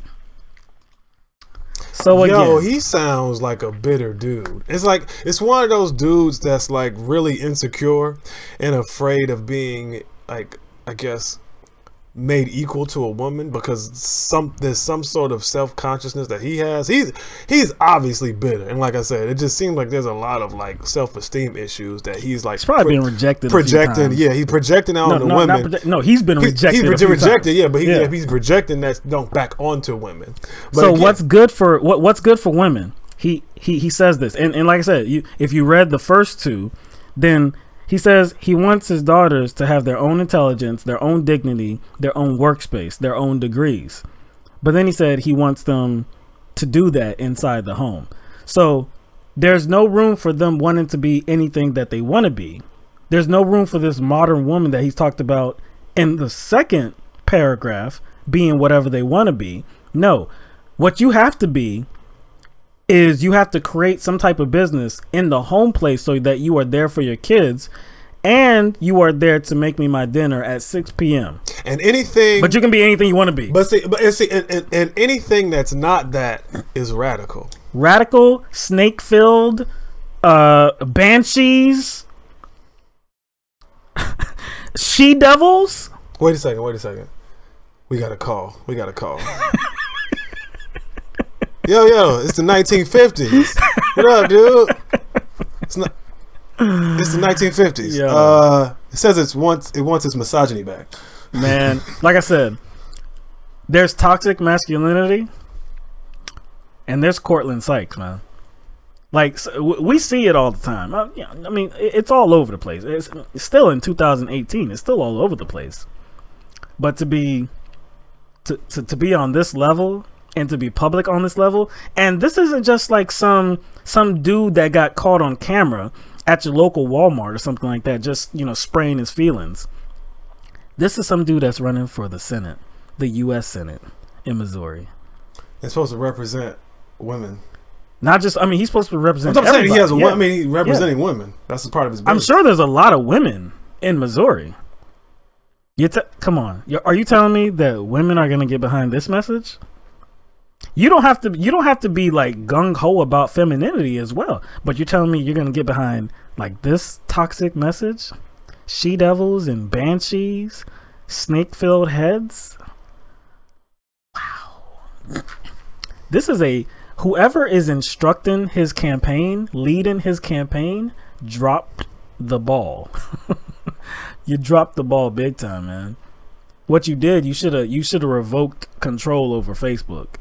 That's what you should have done, because him getting this out by himself, I don't think he's going to be in the race long.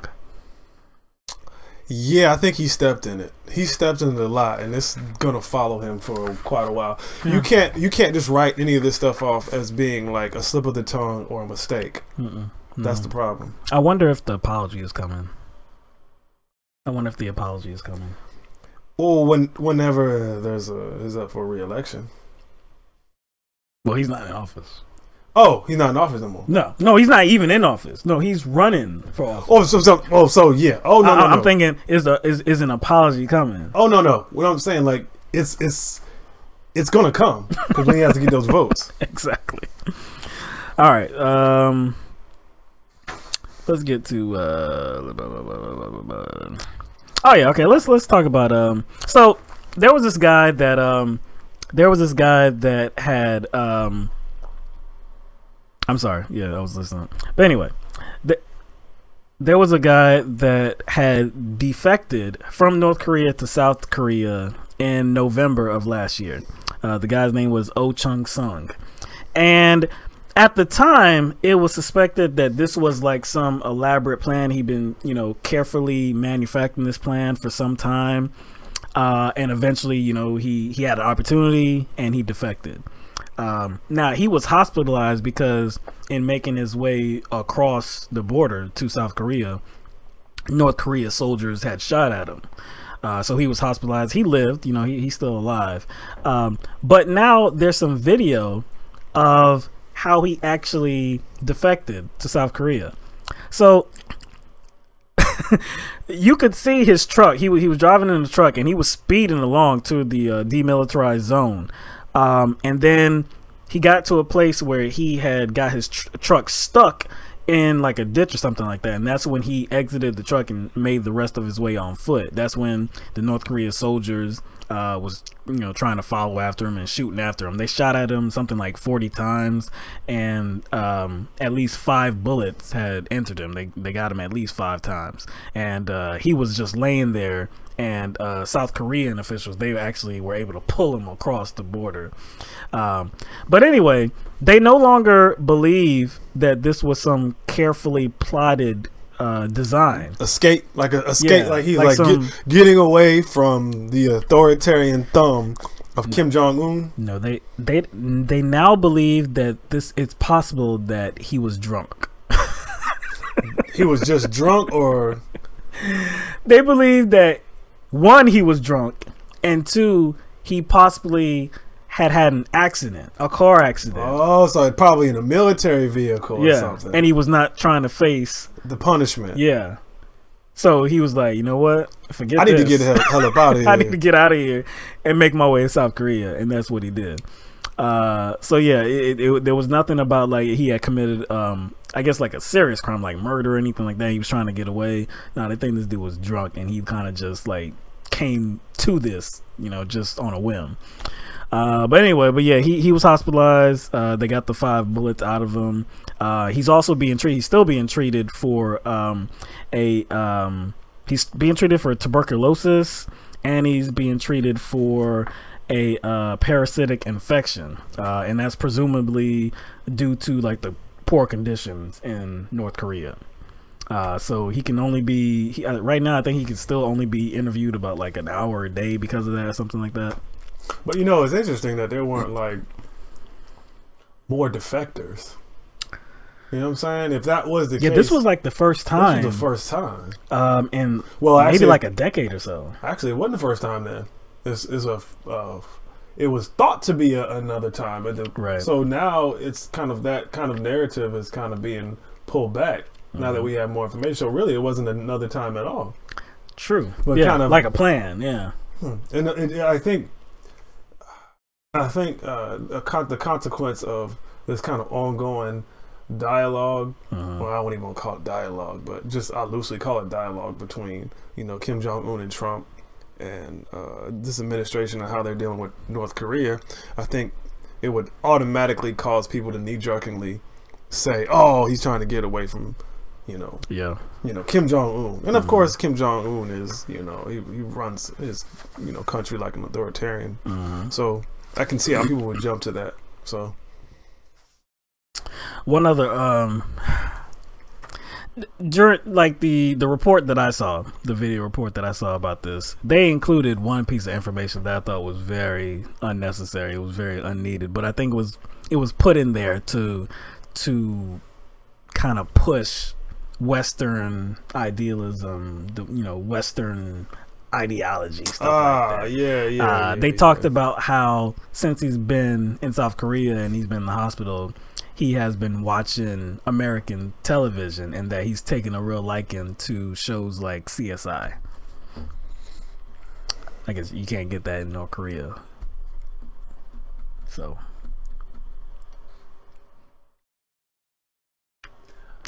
Gotta push the West, man. Dog, that's like that's so unnecessary. It was unnecessary, yeah. But you know, they gotta do what they gotta do, man. All right, you want to get to the judge, man? You want to talk about the judge? Yo, let's do this judge, man, because this is this is a story. This is like some like egregious judicial misconduct. Yeah, man, this is some stuff I've never heard of. I've never heard this happening before. So we're talking about Texas. What's this? Yeah, Como County, Texas. This happened back on January 12th. So there was a court case going on, a criminal trial going on, and the state district judge, whose name is Judge Jack Robinson or Robeson, he told the jury that he didn't believe the defendant was guilty because God told him so. So not only so wait a second, like, so while the jury was deliberating, while the jury was deliberating, he instructed, or he told the jury that, hey, I talked to God, and you know, God said he wasn't guilty. So what she wasn't guilty. She wasn't guilty. Sorry. Yeah. So what was he expecting the jury to do? From that point he came in there. Well, who knows? Who we're gonna set this up more, but who knows what he thought was gonna happen? What was, I guess, guiding his motion is that he got a call in from God, and he had to do it because God told him that he had to share this information, that the defendant was not guilty. So that's what he did. He told the jury that. So let's give you a little bit more information. Okay, so the woman on trial was named Gloria Romero Perez, and she was on trial because she was arrested in 2016 because she brought her teenage niece to Texas from Honduras the prior year for some very nefarious purposes. She ended up selling the girl to some 32-year-old man, and he wound up impregnating her. So this is where the charges stem from. So at the conclusion of the trial, the jurors went to the jury room to deliberate.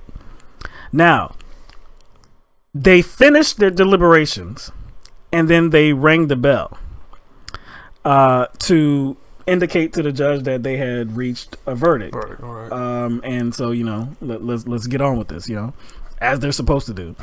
So the jury foreman, whose name is Mark A. House, he said that Judge Jack Robinson appeared in the jury room after they had signaled that they had come to a verdict. And the verdict that they came to was guilty on a charge of continuous trafficking of persons and not guilty on a charge of sale or purchase of a child. So according to Mark A. House, this is what he said about the judge. He said he had thought it over and prayed on it, and that God told him that he had to say this. He was obviously troubled, very serious about it. It completely took everyone by surprise. We didn't say anything. So imagine this scene. They signal, they ring the bell, we're done. Judge comes in the room and is like, you know what? God told me the defendant didn't do it. No matter what no matter what evidence y'all have weighed, doesn't matter. No matter what evidence that has been presented, no matter what the prosecution and the defense has outlined and laid out, all that doesn't matter because I received a message from the Almighty. And it doesn't stop there. So, of course, you can imagine the jurors were like, what the hell is going on here, right?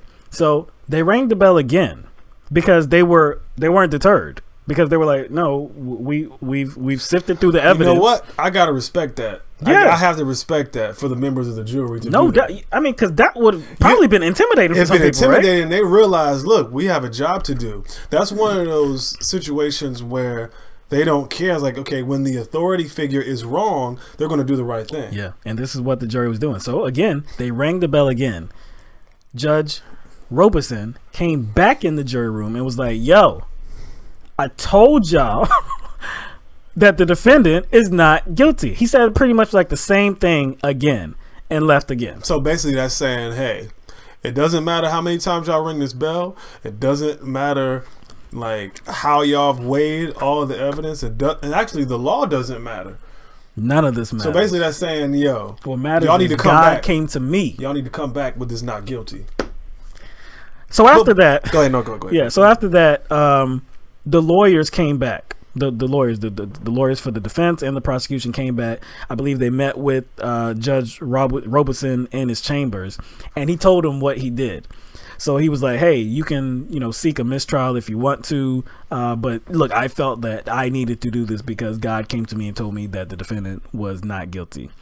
So at that point, he recused himself, which is interesting. I'm surprised that he actually did that. So he recused himself, and he was replaced by Judge Gary Steele. Now Judge Steele declined to declare a mistrial. Yeah. So the case went on. The jury, like I said, the jury already came to their verdict, and this defendant Perez, she was found guilty of the charge that they found guilty of. So he stepped down. He recused himself. So did he like kind of recuse himself from carrying out God's will? But see, I want to know, like, what God did he speak to? Which one? There's thousands of them. Which one told him? Which one came to him? Like, I don't know. Can't answer that. Like, I don't just want to blame this on him being old and senile, but this, to me, this actually doesn't even make any sense. Like, I just don't get it. Now, judges are allowed to, like, I guess, intervene during deliberations, but intervene. No, not judges. No. Like, just like if they want, he wants to make sure they have the right instructions. Oh yeah, no doubt. When I say intervene, that's what I mean. Right, like, right. Just making sure they understand their duty, making sure they understand, like, yeah, like can legal give terminology, instructions, yeah, like reasonable doubt. But the argument phase is over. The argument phase is over. True that. Like, he's allowed to address them and make sure they understand what they're supposed to do. Other than that, no. No. See, like, this is the thing. Obviously, he's a religious man. And he felt that God came to him and was like, this is what you need to do. So, like, if he believes in his God and he believes that, hey, if God comes to me and tells me to do something, I gotta do it, I ain't got no problem with that. But I need you to understand, Judge Robeson, that you can't be a judge anymore. Exactly. You can't be a judge anymore because, see, you're interfering with the rule of law here. You're interfering with justice, and there's no way to prove that God actually came to you and said that this woman is innocent. There's just, we don't allow for any of that in our judicial system. So you are in the wrong place. That's why the state's Commission on Judicial Conduct has issued an investigation. That's why. Because he's not acting in accordance to the law. No. He is not seeing to it that his position or in the court retains a level of integrity. Oh yeah, because the integrity was thrown out the window that day. Here's my thing. Like, just kind of applying logic to the situation. If this is God he believes in was like so adamant that this woman get off, if this God he believes in is a just God and was sending him messages on the right thing to do, I would think that that same God would send all the jurors that same message too. You feel me?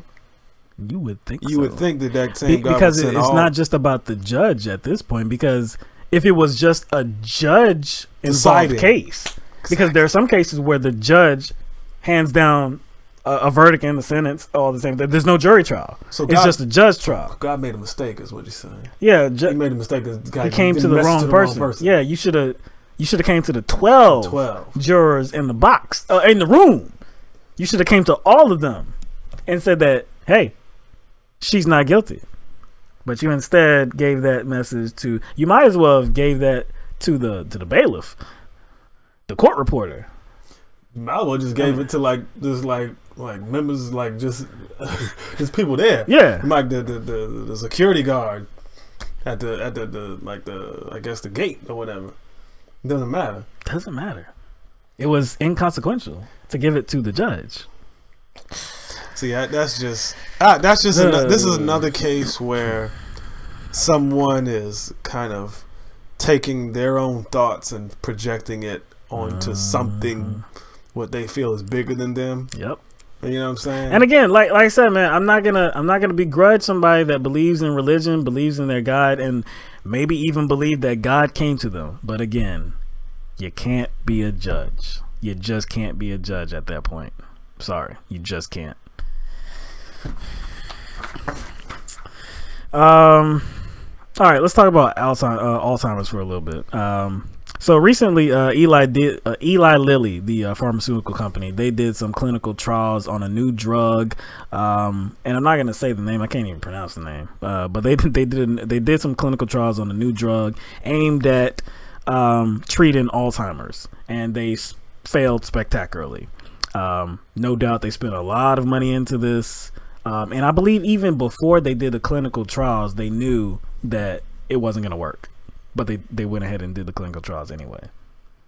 But anyway, we all know that, like, as of right now, there's not a cure for Alzheimer's, and there's no real significant treatment once Alzheimer's has been diagnosed. Yeah, because it progresses. Yeah, but there's a new study that is, I guess it's revealing that maybe they have the answer. Now, again, this is just one study, but researchers at Arizona State University, they've identified brain cell behavior that could potentially play a major role in the onset of Alzheimer's. So the study finds that cell breakdown and not plaque buildup may be the initial cause for Alzheimer's. Now, up until this point, it's always been about plaque buildup as been responsible for Alzheimer's. But again, based on this study, it's because of cell breakdown, like blocking nerves, plaque buildup around the nerves and around So even around the synapses and whatnot. So even more than them finding out that possibility, they also found that there was a way for them to actually prevent it from happening. So it points to, a new therapeutic approach that they might be able to prevent Alzheimer's from actually happening, or if it does happen, if somebody already has Alzheimer's, that they're able to treat it. So this is very significant. Again, this is just one study that's been done. So, a lot, excuse me, a lot more is going to have to come out of this. There's going to have to be some clinical trials. There's going to have to be some creation of a drug or something like that people will maybe, that people can take so that they can prevent Alzheimer's from there's going to have to, I think there's not just going to have to be trials for the drug. There's going to have to be maybe some tests done on control groups. Yes. No and doubt. like to examine like what populations of people I guess suffer from Alzheimer's and come down with Alzheimer's, and look at their lifestyle and how that may contribute to it in their environment. So I think there's going to have to be more than just like testing drugs. It's going to have to kind of look at the population as a control group to figure out like who is more susceptible to it and what kind of lifestyle contributes to it, because I do think it's going to have to involve both of those things. There's some contributing factors that experts agree on that contribute to the diagnosis of Alzheimer's, and that's some of them are physical inactivity, depression, smoking. Those are just like the top three, and so it's looked at as like the best way to combat Alzheimer's is to use your brain. Like when I used to work at the store, a lot of like older people used to like come in and get like these like games and whatnot, like these like brain like I guess like games that would kind of stress your brain, stress your thinking. A lot of older people tend to like crosswords, Sudoku, any of that stuff. Just something to keep you sharp. To keep their minds sharp. Activity, of course, smoking, stay away from smoking, a healthy diet, things like that. Because if it's about cell breakdown, you would then kind of have to. That kind of does point to a lot of lifestyle issues. You know what I'm saying? Yeah. And this is something. Alzheimer's is something that affects, I believe, 36 million people globally, and that number is expected to, I think, triple by the year 2050. So it's a very significant disease. Of course, you know, there's the it's a chronic neurodegenerative disease, and of course it's I believe 60 to 70% of the 60% of the cases of dementia are attributed to Alzheimer's. So you're talking about mood swings, memory loss is probably the that's the biggest primary, thing. the biggest thing. But kind of you know, losing track of like where you are.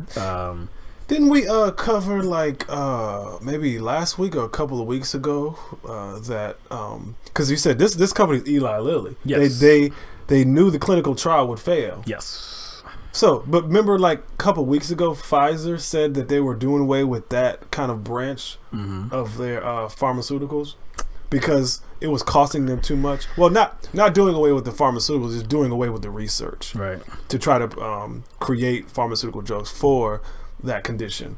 They said they were because doing nobody's away gotten with it anywhere. because nobody's gotten anywhere, right? So I'm kind of hoping this research like has a beneficial end or a beneficial consequence because, like I said, these companies are failing. Like you said, Eli Lilly failed, and then we covered Pfizer, kind of disengaging from even like trying to find a cure because it was just costing too much. And see, this is an entirely new approach. Like I said, it's always been about plaque buildup, and so if this is actually a different way of looking at it and studying it, then I mean, hopefully this will be the key. You know, hopefully these researchers at Arizona State University hopefully they actually broke ground and like something meaningful could actually come to this because, like I said, millions of people globally are affected by this. And it's essentially taking these pharmaceutical companies failing miserably, even when they know it's gonna fail. They go ahead with the clinical trials.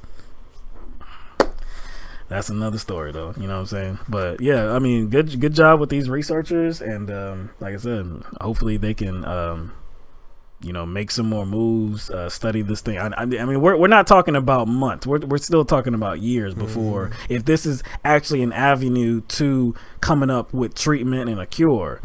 Yeah, probably. We're talking about years, decades. Yeah, we're talking about years. I don't know how long, but I know years. But you know, hopefully they're actually on the right track now, at least. So that's at least something. All right, I believe we got one more. Yeah, we got one more story. Brandon Griesemer, is that how you say it? Griesemer? Yeah, because that looks like you know how like Brian Greasy says his name. Yeah, it's spelled like the same way. I think this guy's name is Brandon Griesemer.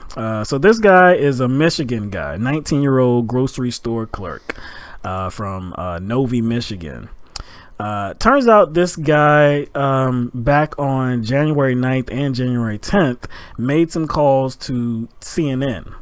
Made some threatening calls to CNN, threatening to kill people, threatening to kill some of the hosts, just anybody that was there, anybody that picked up the phone. He threatened harm to, you know, the people that were at CNN. So he made a lot of you know, damaging threats, some heinous claims. He said some racist messages about African Americans and about Jews. And he was charged last Friday. He got a $10,000 bond, and he was released the same day. Wait.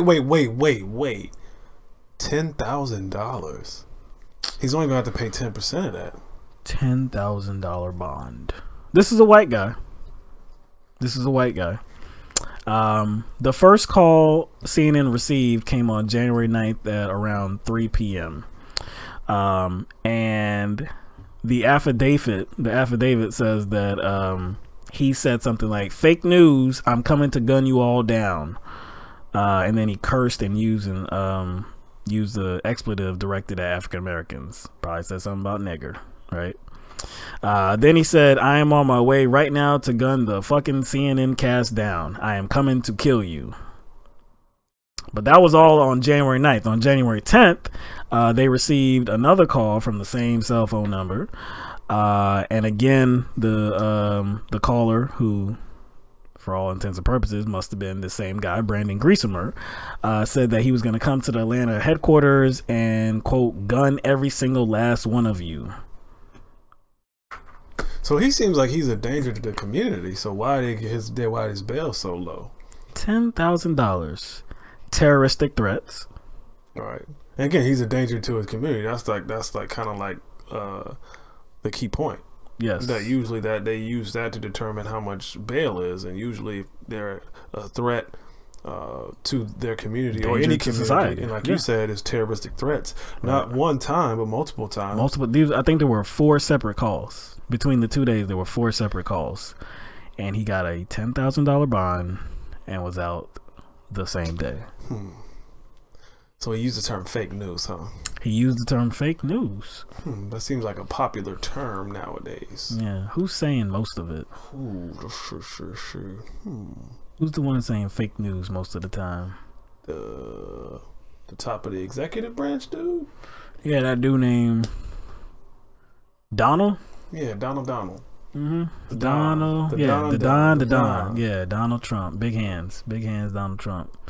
Big hands, and stable genius, Donald Trump says fake news all the time. And now everybody says fake news. Yeah. Now that's like a phrase now. Mm-hmm. It's a popular phrase, like lit or bananas. Remember bananas was a phrase? Mm-hmm. That's the term now. You know, I'm not surprised because what happens when influential, powerful people start running their mouth a lot and start pointing the finger at certain people or certain organizations and saying that like they are the evil, they're so wrong, they're so disgusting, they're so corrupt?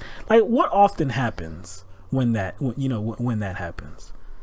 Somebody usually because it's a person of influence. Yeah. So like in this case, rhetoric does matter. Yeah, it does. And the constant recycling of rhetoric does matter. Now, I know we shouldn't pay attention to like everything, Trump says or make a story about everything he says or tweets, but to deny it has an impact is kind of foolish. You know what I'm saying? It is.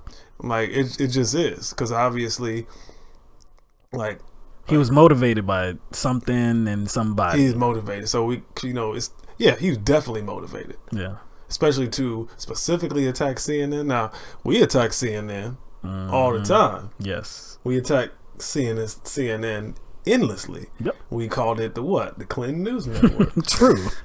No doubt. So, I mean, it's like, obviously, there's grounds to attack them because they are, establishment media platform. They've made their biases very clear over the years. And they kind of were at the forefront of pushing this Russian thing, like over the top. So yeah, we get it. But like terroristic threats and saying you're gonna kill them, like that only that can be the only that can only be the consequence because of the rhetoric directed at CNN, and it actually hurts. People. It actually hurts all of us because then now it's like CNN is look like the victim now. I'm like, damn, man! Like, don't give them any victimhood status. You know what I'm saying? This is the thing, man. When somebody or some organization needs to be criticized, well, then have at it, Hoss. You know what I'm saying? Go ahead and have a field day. That's what we do. If somebody needs to be criticized, that's what we do. If it's newsworthy, we're gonna criticize them. But see, Trump does way more than that. No matter what CNN does, it's fake news. No matter what certain media does, it's always fake news. So, like, you have certain people that say, "Oh no, I don't. No, I've turned off, mainstream media. I don't listen to them at all."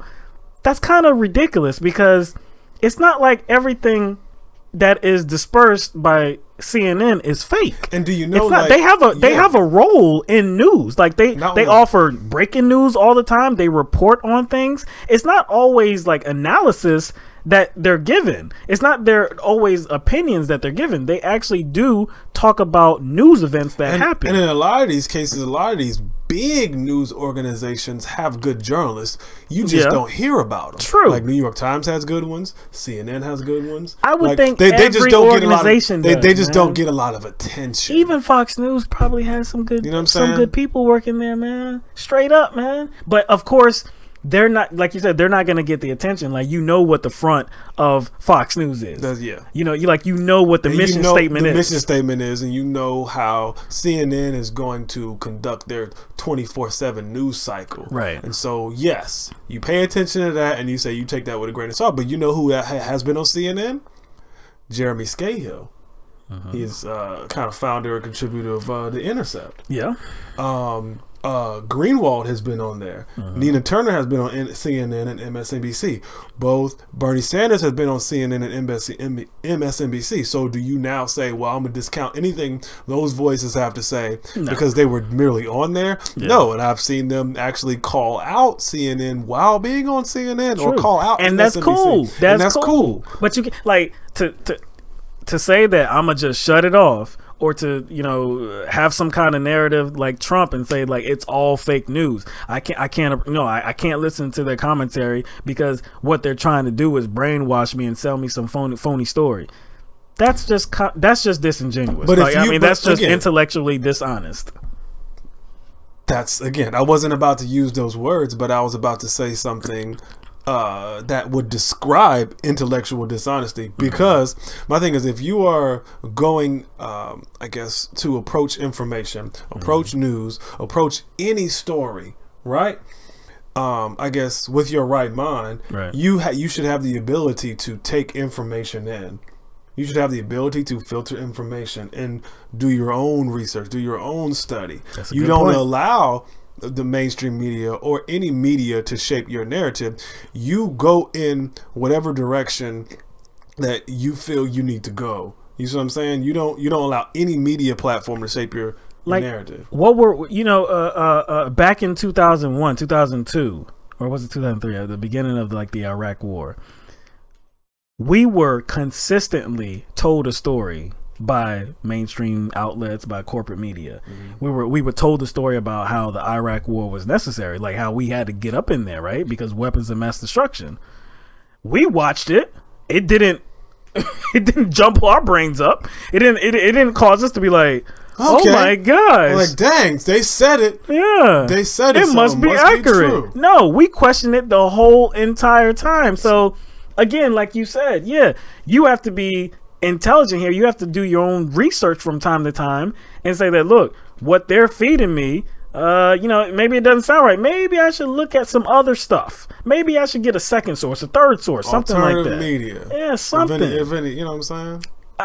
I'll never say that like all corporate media is bad and like it's unwatchable and stuff like. I'll never say that. Because like, now when they get into analysis, that's when I find that like they're trying to sell you something. They're trying to shape something. Yeah, they're trying to shape a story. You can tell when they're trying to shape something. No doubt. You can always tell when they're trying to shape something. Yeah, man. But yeah, like this story, totally unsurprising. I wouldn't be surprised if there's some more threats to not just CNN, but you know, whoever, Washington Post, New York Times, whatever. I wish like Rachel Maddow was just as aggressive, just as journalistically intrusive, and kind of just as wholeheartedly, you know, I guess fervent in her, I guess, opinions about Hillary Clinton and how she went about covering Hillary Clinton the same way that she was with Donald Trump. Yeah. You know what I'm saying? If she maintained that, probably nobody would be calling her out. If she covered both sides, nobody would be calling her out. Because even though this, like a lot of stuff she did cover with Trump, maybe minus the Russia stuff, was true, she almost, like, I guess, kneecapped herself by how she was so you know, partial about like her analysis. Was so clear. The bias was so clear that she kneecapped herself. So it was like, man, if she kind of held Hillary Clinton to the same standard, and not necessarily the same standard because obviously they're not the same person, but what I mean by is the same standard is kind of cover them objectively. If she would have covered Hillary Clinton objectively and Donald Trump objectively, like I think more people would probably be like I guess more they'd be prompted to like maybe like hear what she had to say if she had something to say about Trump. But since she was so far on this side, it doesn't even matter what she says, even if there's some truth or relevance to it, because she went so far. You know what I'm saying? She doesn't seem to be reputable anymore. And before 2016 election, it seemed like she was considered progressive. And then we saw the excusing Hillary Clinton. We saw the bias. We saw the this is not a big deal. This is not a big deal. We saw that all the time. So these remember she had them stack of papers. Yeah, this is what she has. This is what exhausting process is what she has to do with these emails.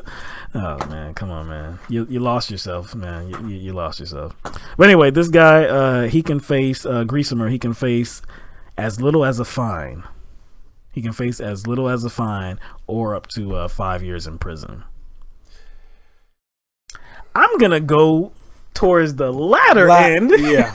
That it's gonna be somewhere around there, around a fine. If he gets prison, I'll be surprised.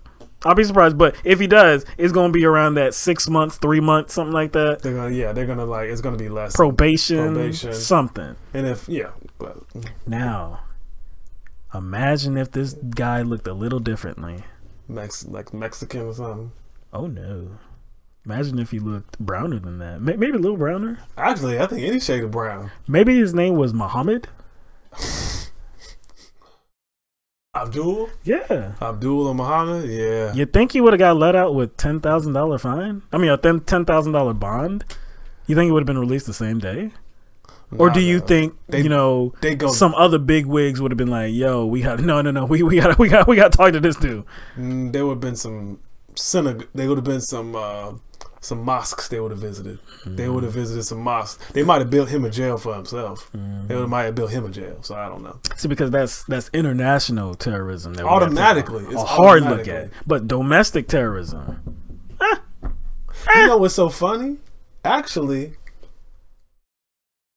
I'm gonna go on a limb here and say, I think even if he was brown, if his name was Abdul or Muhammad or Akbar or whatever, I think this may have been one of the instances where they refused to cover it. You know why? Because it was CNN that was the victim. I think they would have still let it go. I'm just going on a limb. I have a feeling they would have still let it go because they don't want to put CNN in the victim state. Oh, look what happened to CNN. Even though it's an opportunity to show that, hey, these damn Muslims are terrorists. I think they would have still let it go because CNN's involved.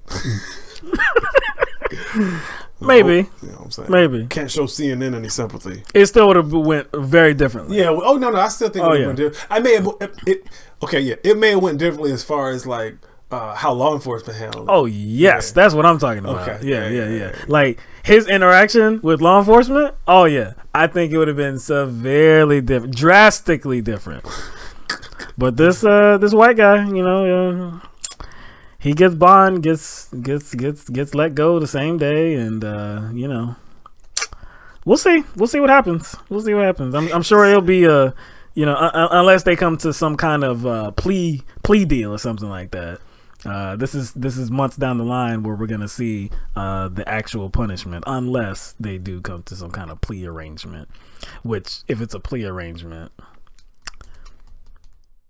2 years probation, community service maybe, and maybe a little fine. Yeah, got to write a letter of apology to CNN.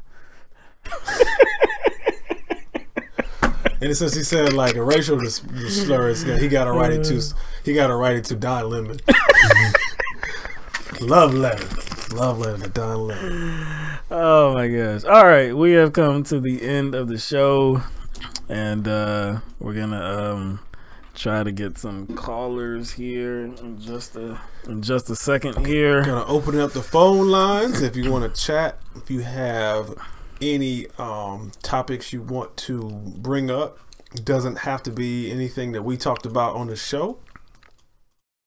Anything that you might, feel that you need to highlight. Things that are going on. Things that we didn't cover, like I said, things that we didn't cover. Anything. Well, not anything.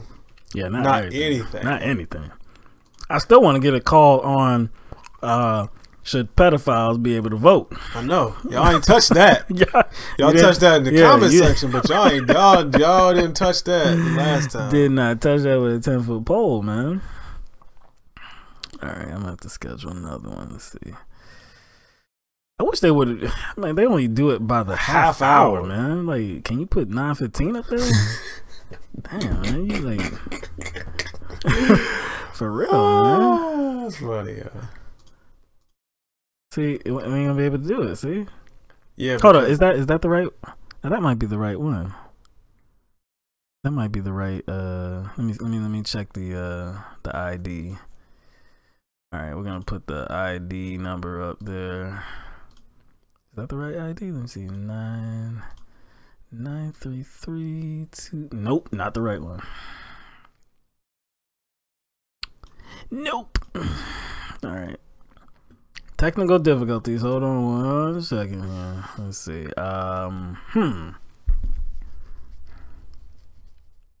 We did see. You know what? I think we can do this. Yeah, there we go. I saw some some slight pushback about Burger King in the comment section earlier about Burger King. Oh, really? Yeah, I did see it. It wasn't aggressive, but it was a little bit. There was a few people pushing back on, kind of not trusting Burger King. I ain't saying I trust Burger King. I'm just saying, look, I'm gonna give them a chance.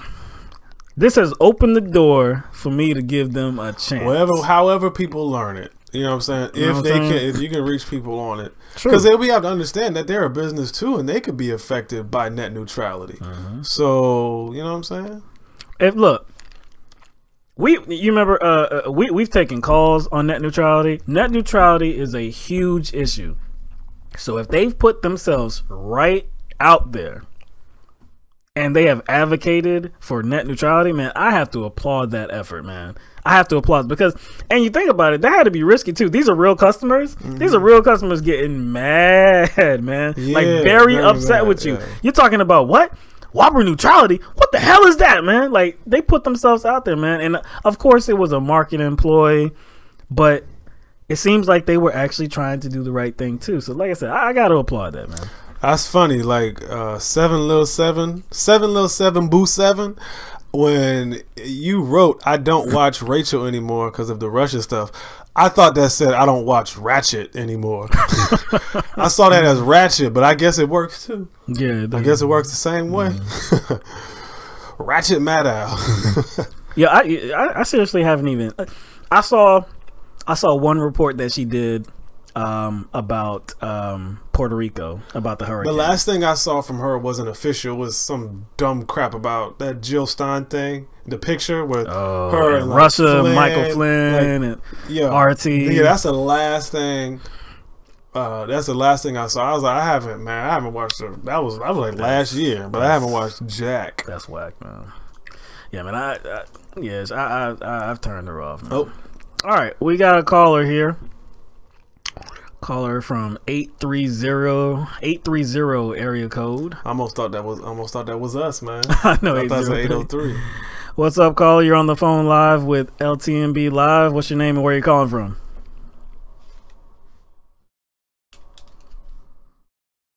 How you doing, Taylor? What's up, Tay?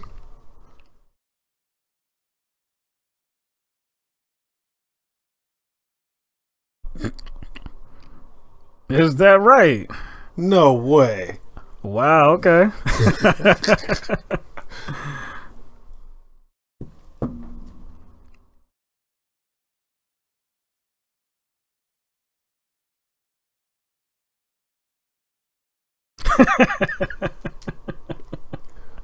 There's got to be something. There's got to be something. You know, the sad, you know what? The sad part of it is, you know, good and well, it was. Hold up, they can't hear him. Oh, hold on a second. Yeah, they can't hear you, Tay. We're gonna see if we can do something. We can hear y'all. We can hear you, but apparently the audience can't. You see that audio is not right there. All right, let's check this out. Even though everything looks like it's working. Yeah. All right. Hold on 1 second here. Audio. For those who did not hear Taylor, he lives in the area of that Texas judge that received a message from God, which kind of instructed him that the defendant was innocent of all her charges. So that's what Tay was kind of bringing up. So we're trying to get his audio straight right now. For some reason. No, we can't hear that. See, this is the right one. That's the right one. Same system. Taylor, can you hear us? Okay, let's see if they can hear that.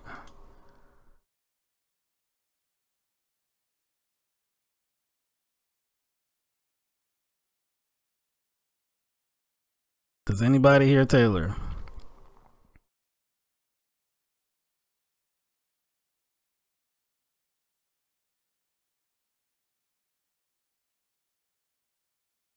See, nope.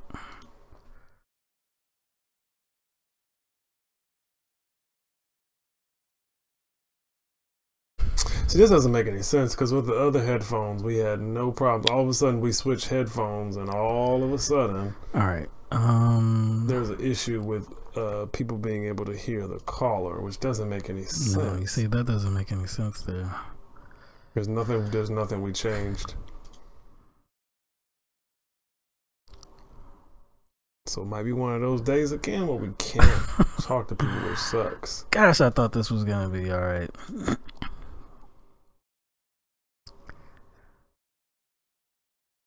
And to me, it seems like, you know, it would just, to me, I see it as like the same excuse of like, say, like the person that's guilty on trial, you know, saying that, oh, I'm innocent because, you know, the devil made me do this. It wasn't me, you know? Oh, dang. You know what? I wasn't even thinking about that, but yeah, Taylor, that does make sense. Like the devil made me do it. Yeah, they can but like the opposite. Did you hear that point that Taylor was making? Make that point. Make that point again, because you just came in to be audible. See, it doesn't make sense. Okay, yeah, I was just saying. You know, to me, it's like, you know, excuse of what that judge did. You know, for whatever reason of why she thought she was not guilty, even though he really thought he was God. I mean, we probably will never know if he really thought that or not, but yeah, because like, you can't prove it. Like, say if like, you know, the person that's, you know, like on trial, like after he or she committed a crime, and then she like says, oh well, you know, I'm innocent because, you know, I didn't do this, the devil made me do this, you know. Right. Again, and that'll never be. That definitely wouldn't fly, you know. It's not like the jury. It's not like the jury would just all stop and like have to like make a second decision over it, you know. That would be, that kind of defense would be absolutely tossed out because there's nothing that you can prove. So if a judge says it, it doesn't hold any extra weight. It's something that's just, you know, like, is this man going crazy? Is he senile? Is he seeing things as well? There's no place for it in the judicial system. And I do like the point you made about maybe there was some other factor involved, some sort of affinity that maybe he had for her. Maybe she looked maybe good. Had some kind of connection. Maybe had some sort of connection in some way. So maybe in his mind, or maybe he created that excuse himself, kind of like, and convinced himself. Himself. Yeah, maybe he convinced himself that God told her that, you know, God told him that he was innocent. Kind of like maybe it just happened so quickly. Maybe that's just like kind of how his mind works. You know, like he has a desire and then he kind of ships that desire off to some, you know, being, and then the being ships it back to him and gives him a reason in order to validate that desire he had. And maybe it just happens so quick, he himself doesn't even recognize that's what's happening in his mind. You know what I'm saying? Yeah. But All I, right, mean, I well- guess the one thing that's kind of unique about this is the fact that, you know, obviously he's a white man judge, and obviously the girl is like Hispanic, so you know, I guess it's kind of unique the fact that he vouched for like a minority. Yeah, that's what I'm saying. There's something about maybe he found some sort of affinity for her situation, or something, some sort of personal affinity, and obviously he then kind of he kind of, I don't know, contracted you know, his own personal desires out to God, and he came back with the same result. But I don't know. That is a completely odd situation for particularly an older white judge who does believe in God to kind of show some sort of leniency to a Hispanic person that is guilty of some very serious stuff. Yeah, man. So, but we'll never know. So, you know, I guess we'll just never. Thank you know for if calling in, it's legal Taylor. or not. Yeah. All right.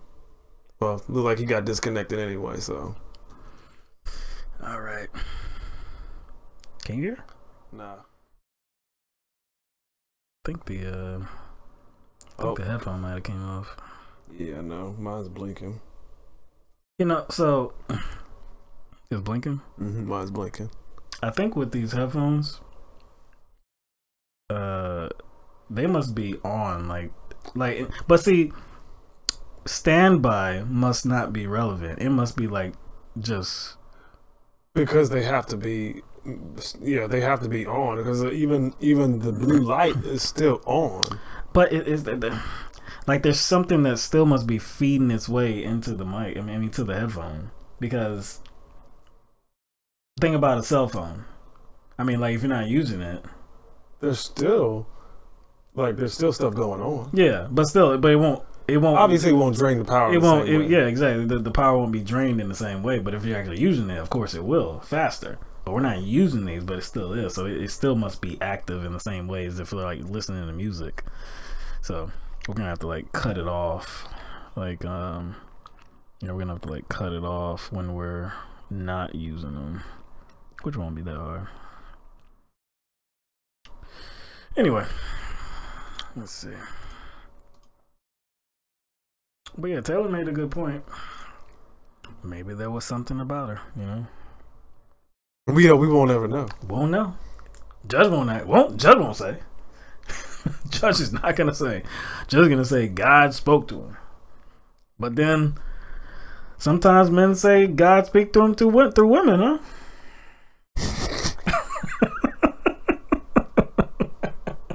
Stupid dog. Hey, that's real, man. That is real, man.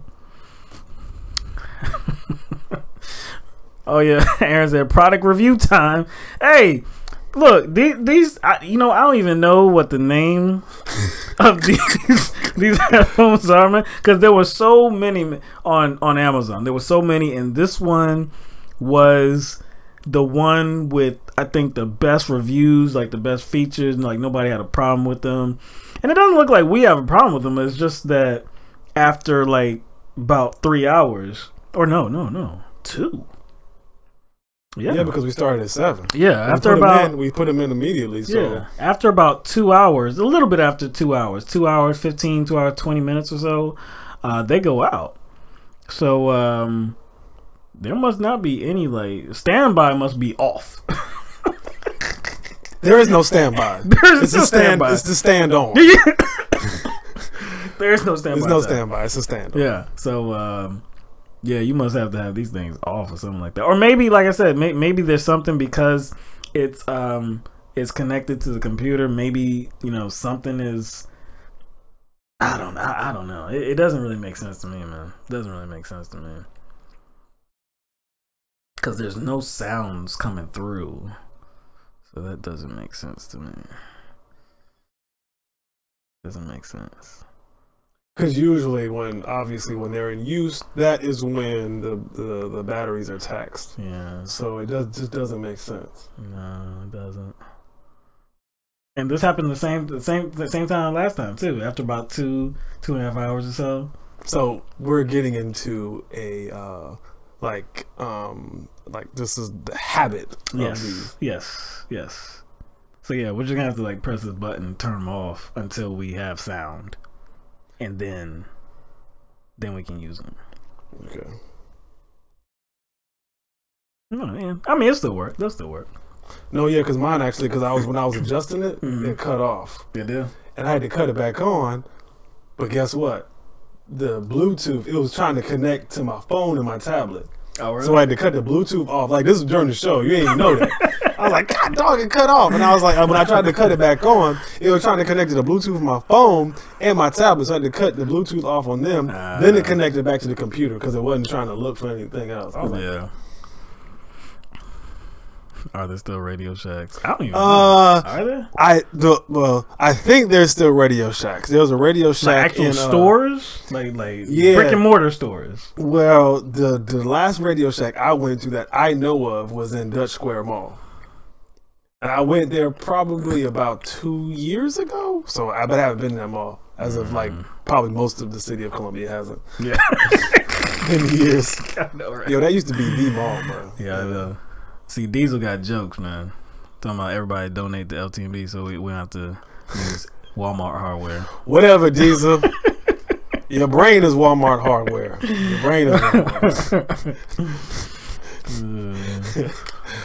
Nah, these things are, they're good. It's just, you gotta keep them off. Yeah, the sound is great, yeah, man. the sound is great. Everything's good, man. It's just, yeah. I'll look at the manual, see if there's a section that says if there's a section that says standby time, because most of them I saw that they had standby time, idle mode. Yeah, like I said, maybe it's something about being connected to the computer, the mics. Maybe it's trying to hear something, while we're talking or something like that. I don't know. In fact, again, and the Bluetooth does drain devices. Yeah, Bluetooth drains devices, man.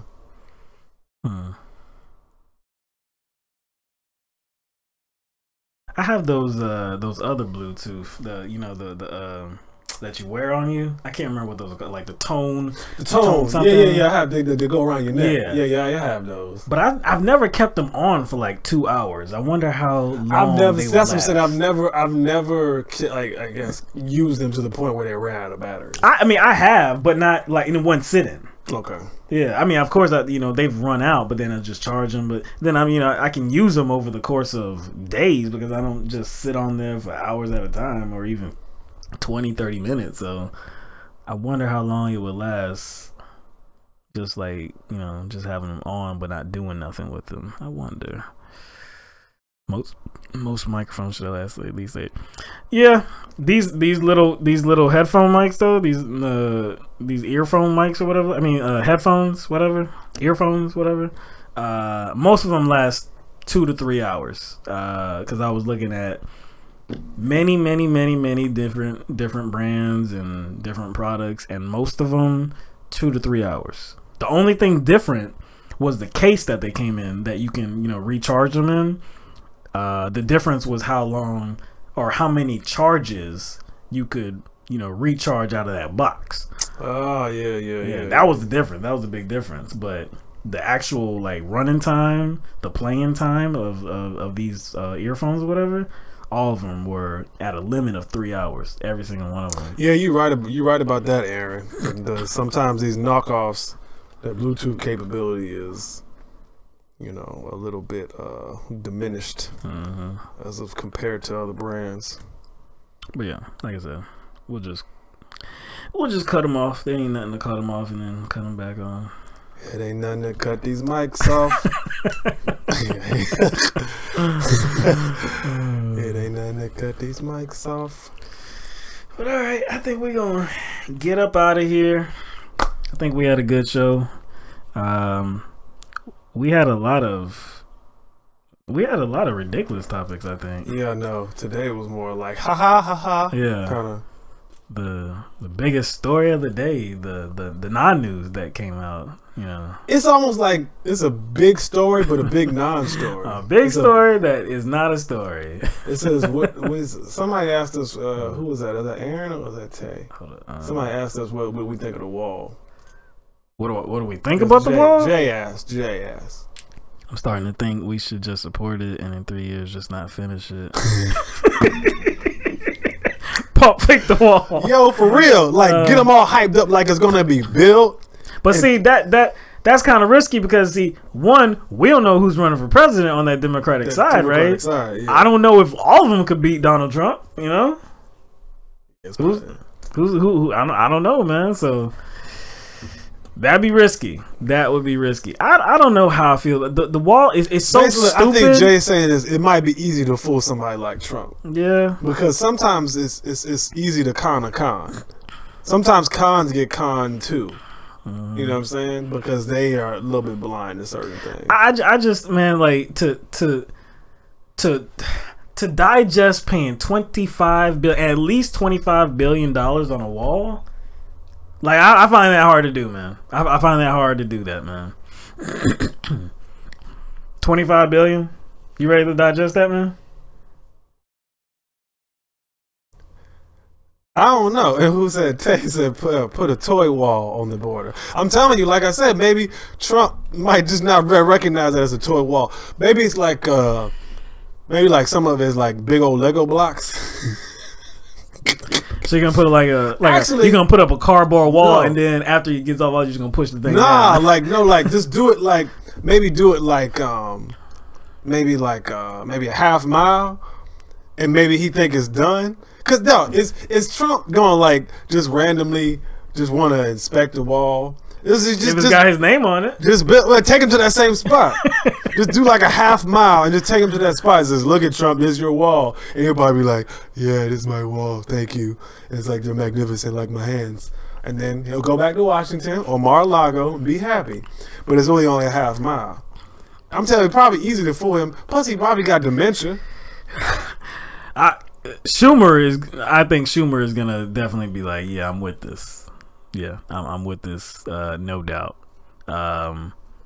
As for the rest of the Senate, like I said, on both sides, man. On both sides, you know them Republican hardliners, man. Just like Ted Cruz. Ted Cruz just said today, after Donald Trump came up with this proposal, no, there's no way that I can support it because, see, we have a responsibility to our constituents, and we have to, we have to do the right thing for the. He said it was like some garbage that he spilled. You know or what? something. I think that's overrated when people say responsibility to our constituents, because maybe there's people who are not your constituents that you have a responsibility to, as well. Because when he's talking about his constituents, he's just really talking about people who voted for him.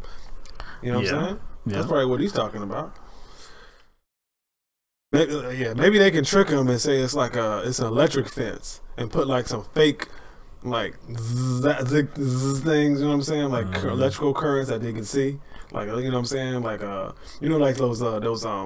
Those laser wires, trip wires. They can be like, Trump, this is a state of the art laser wall. It's a laser wall.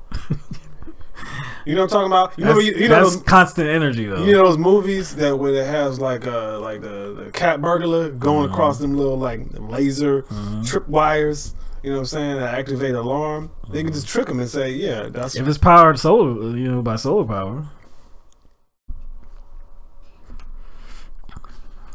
Mary said Schumer and Pelosi are so useless. They are, but at least Pelosi, criticized Schumer's plan to, offer up the wall. I'll at least say that she wasn't with that. So, that's one thing you can say for her. Yeah, they're very useful to their donors, no doubt, no doubt. Like I said, I just don't see this going anywhere, man. Like I said, there's people that are going to be in the Senate. There's going to be Democratic senators that are like, nope, there's too many poison pills up in here. I'm not with it. Can't support it.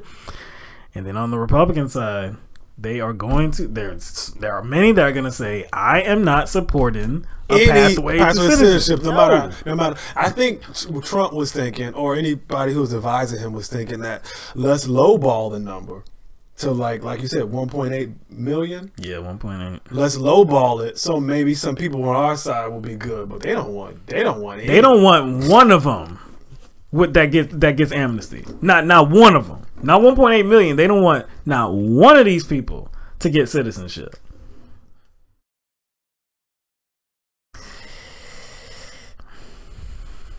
I don't know. I guess that's gonna be the news of days coming. See if there's any traction that can be made. I don't see it. I don't see it at all.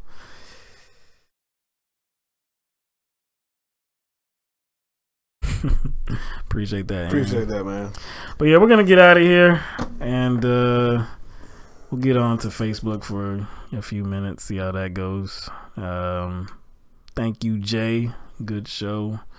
Good commentary from you guys as always. Check us out next week, Tuesday, 7 p.m. same time, and we'll have a new batch of stories. Oh yeah, I did want to give a shout out, man. We got a new patron on Patreon, man. Wanted to give him a shout out, and let me put that up too. The whole way we are, you know, able to continue to do the show, and you know, maybe move up to bigger and better things is because of our patrons.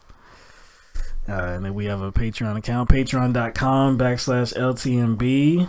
And last night we got a new patron. Let's see here. Let me find his name real quick. Did I already go into it? Probably already went into it. That's why I can't find it. That is not. No. Nope.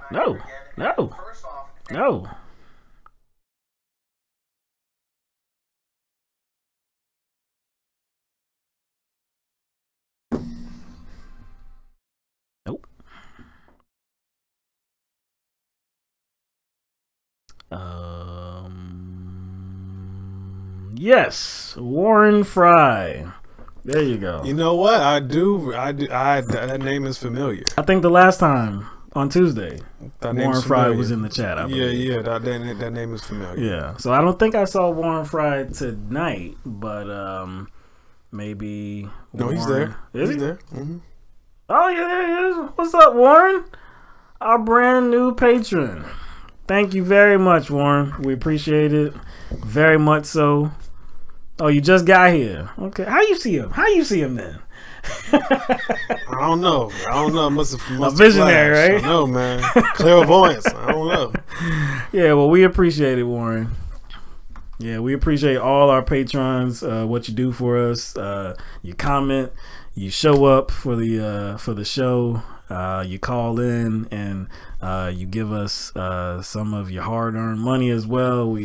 Like I said, we appreciate that so much because every little bit counts. We want to upgrade, improve this show. Yeah, we got to Beyonce this thing. Yeah, no doubt. We got goals, man. We got goals. Beyonce this thing. Yeah.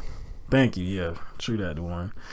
So thank you to everybody that commented and was here for the show. And again, we'll be back after the weekend.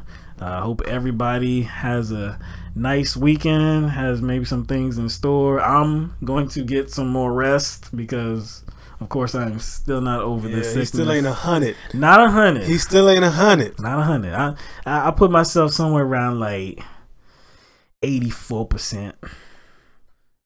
Like a Michael Jordan free throw shot or something like that. About 84%, something like that, man. Sometimes he got up to 86.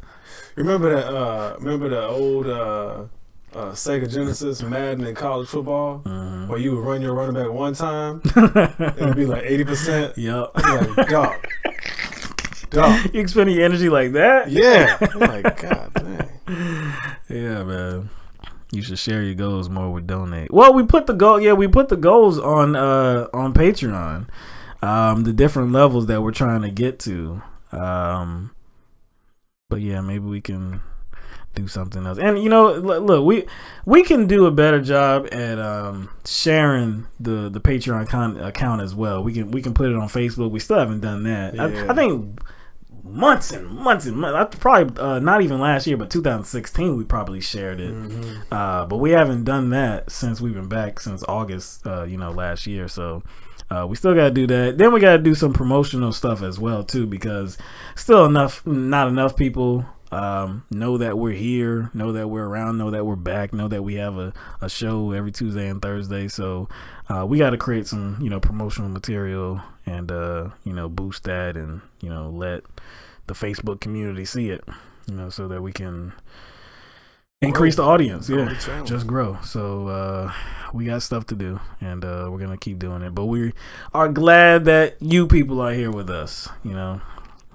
So with that, we have to bid y'all a farewell. No doubt. And we're gonna head over to Facebook for just a little while, like we did on Tuesday, just to kind of close out the night with the LTMB After Dark show, where we just chill out, just randomly talk about stuff, unscripted. So, but yeah, everybody have a good weekend. We'll see you next week.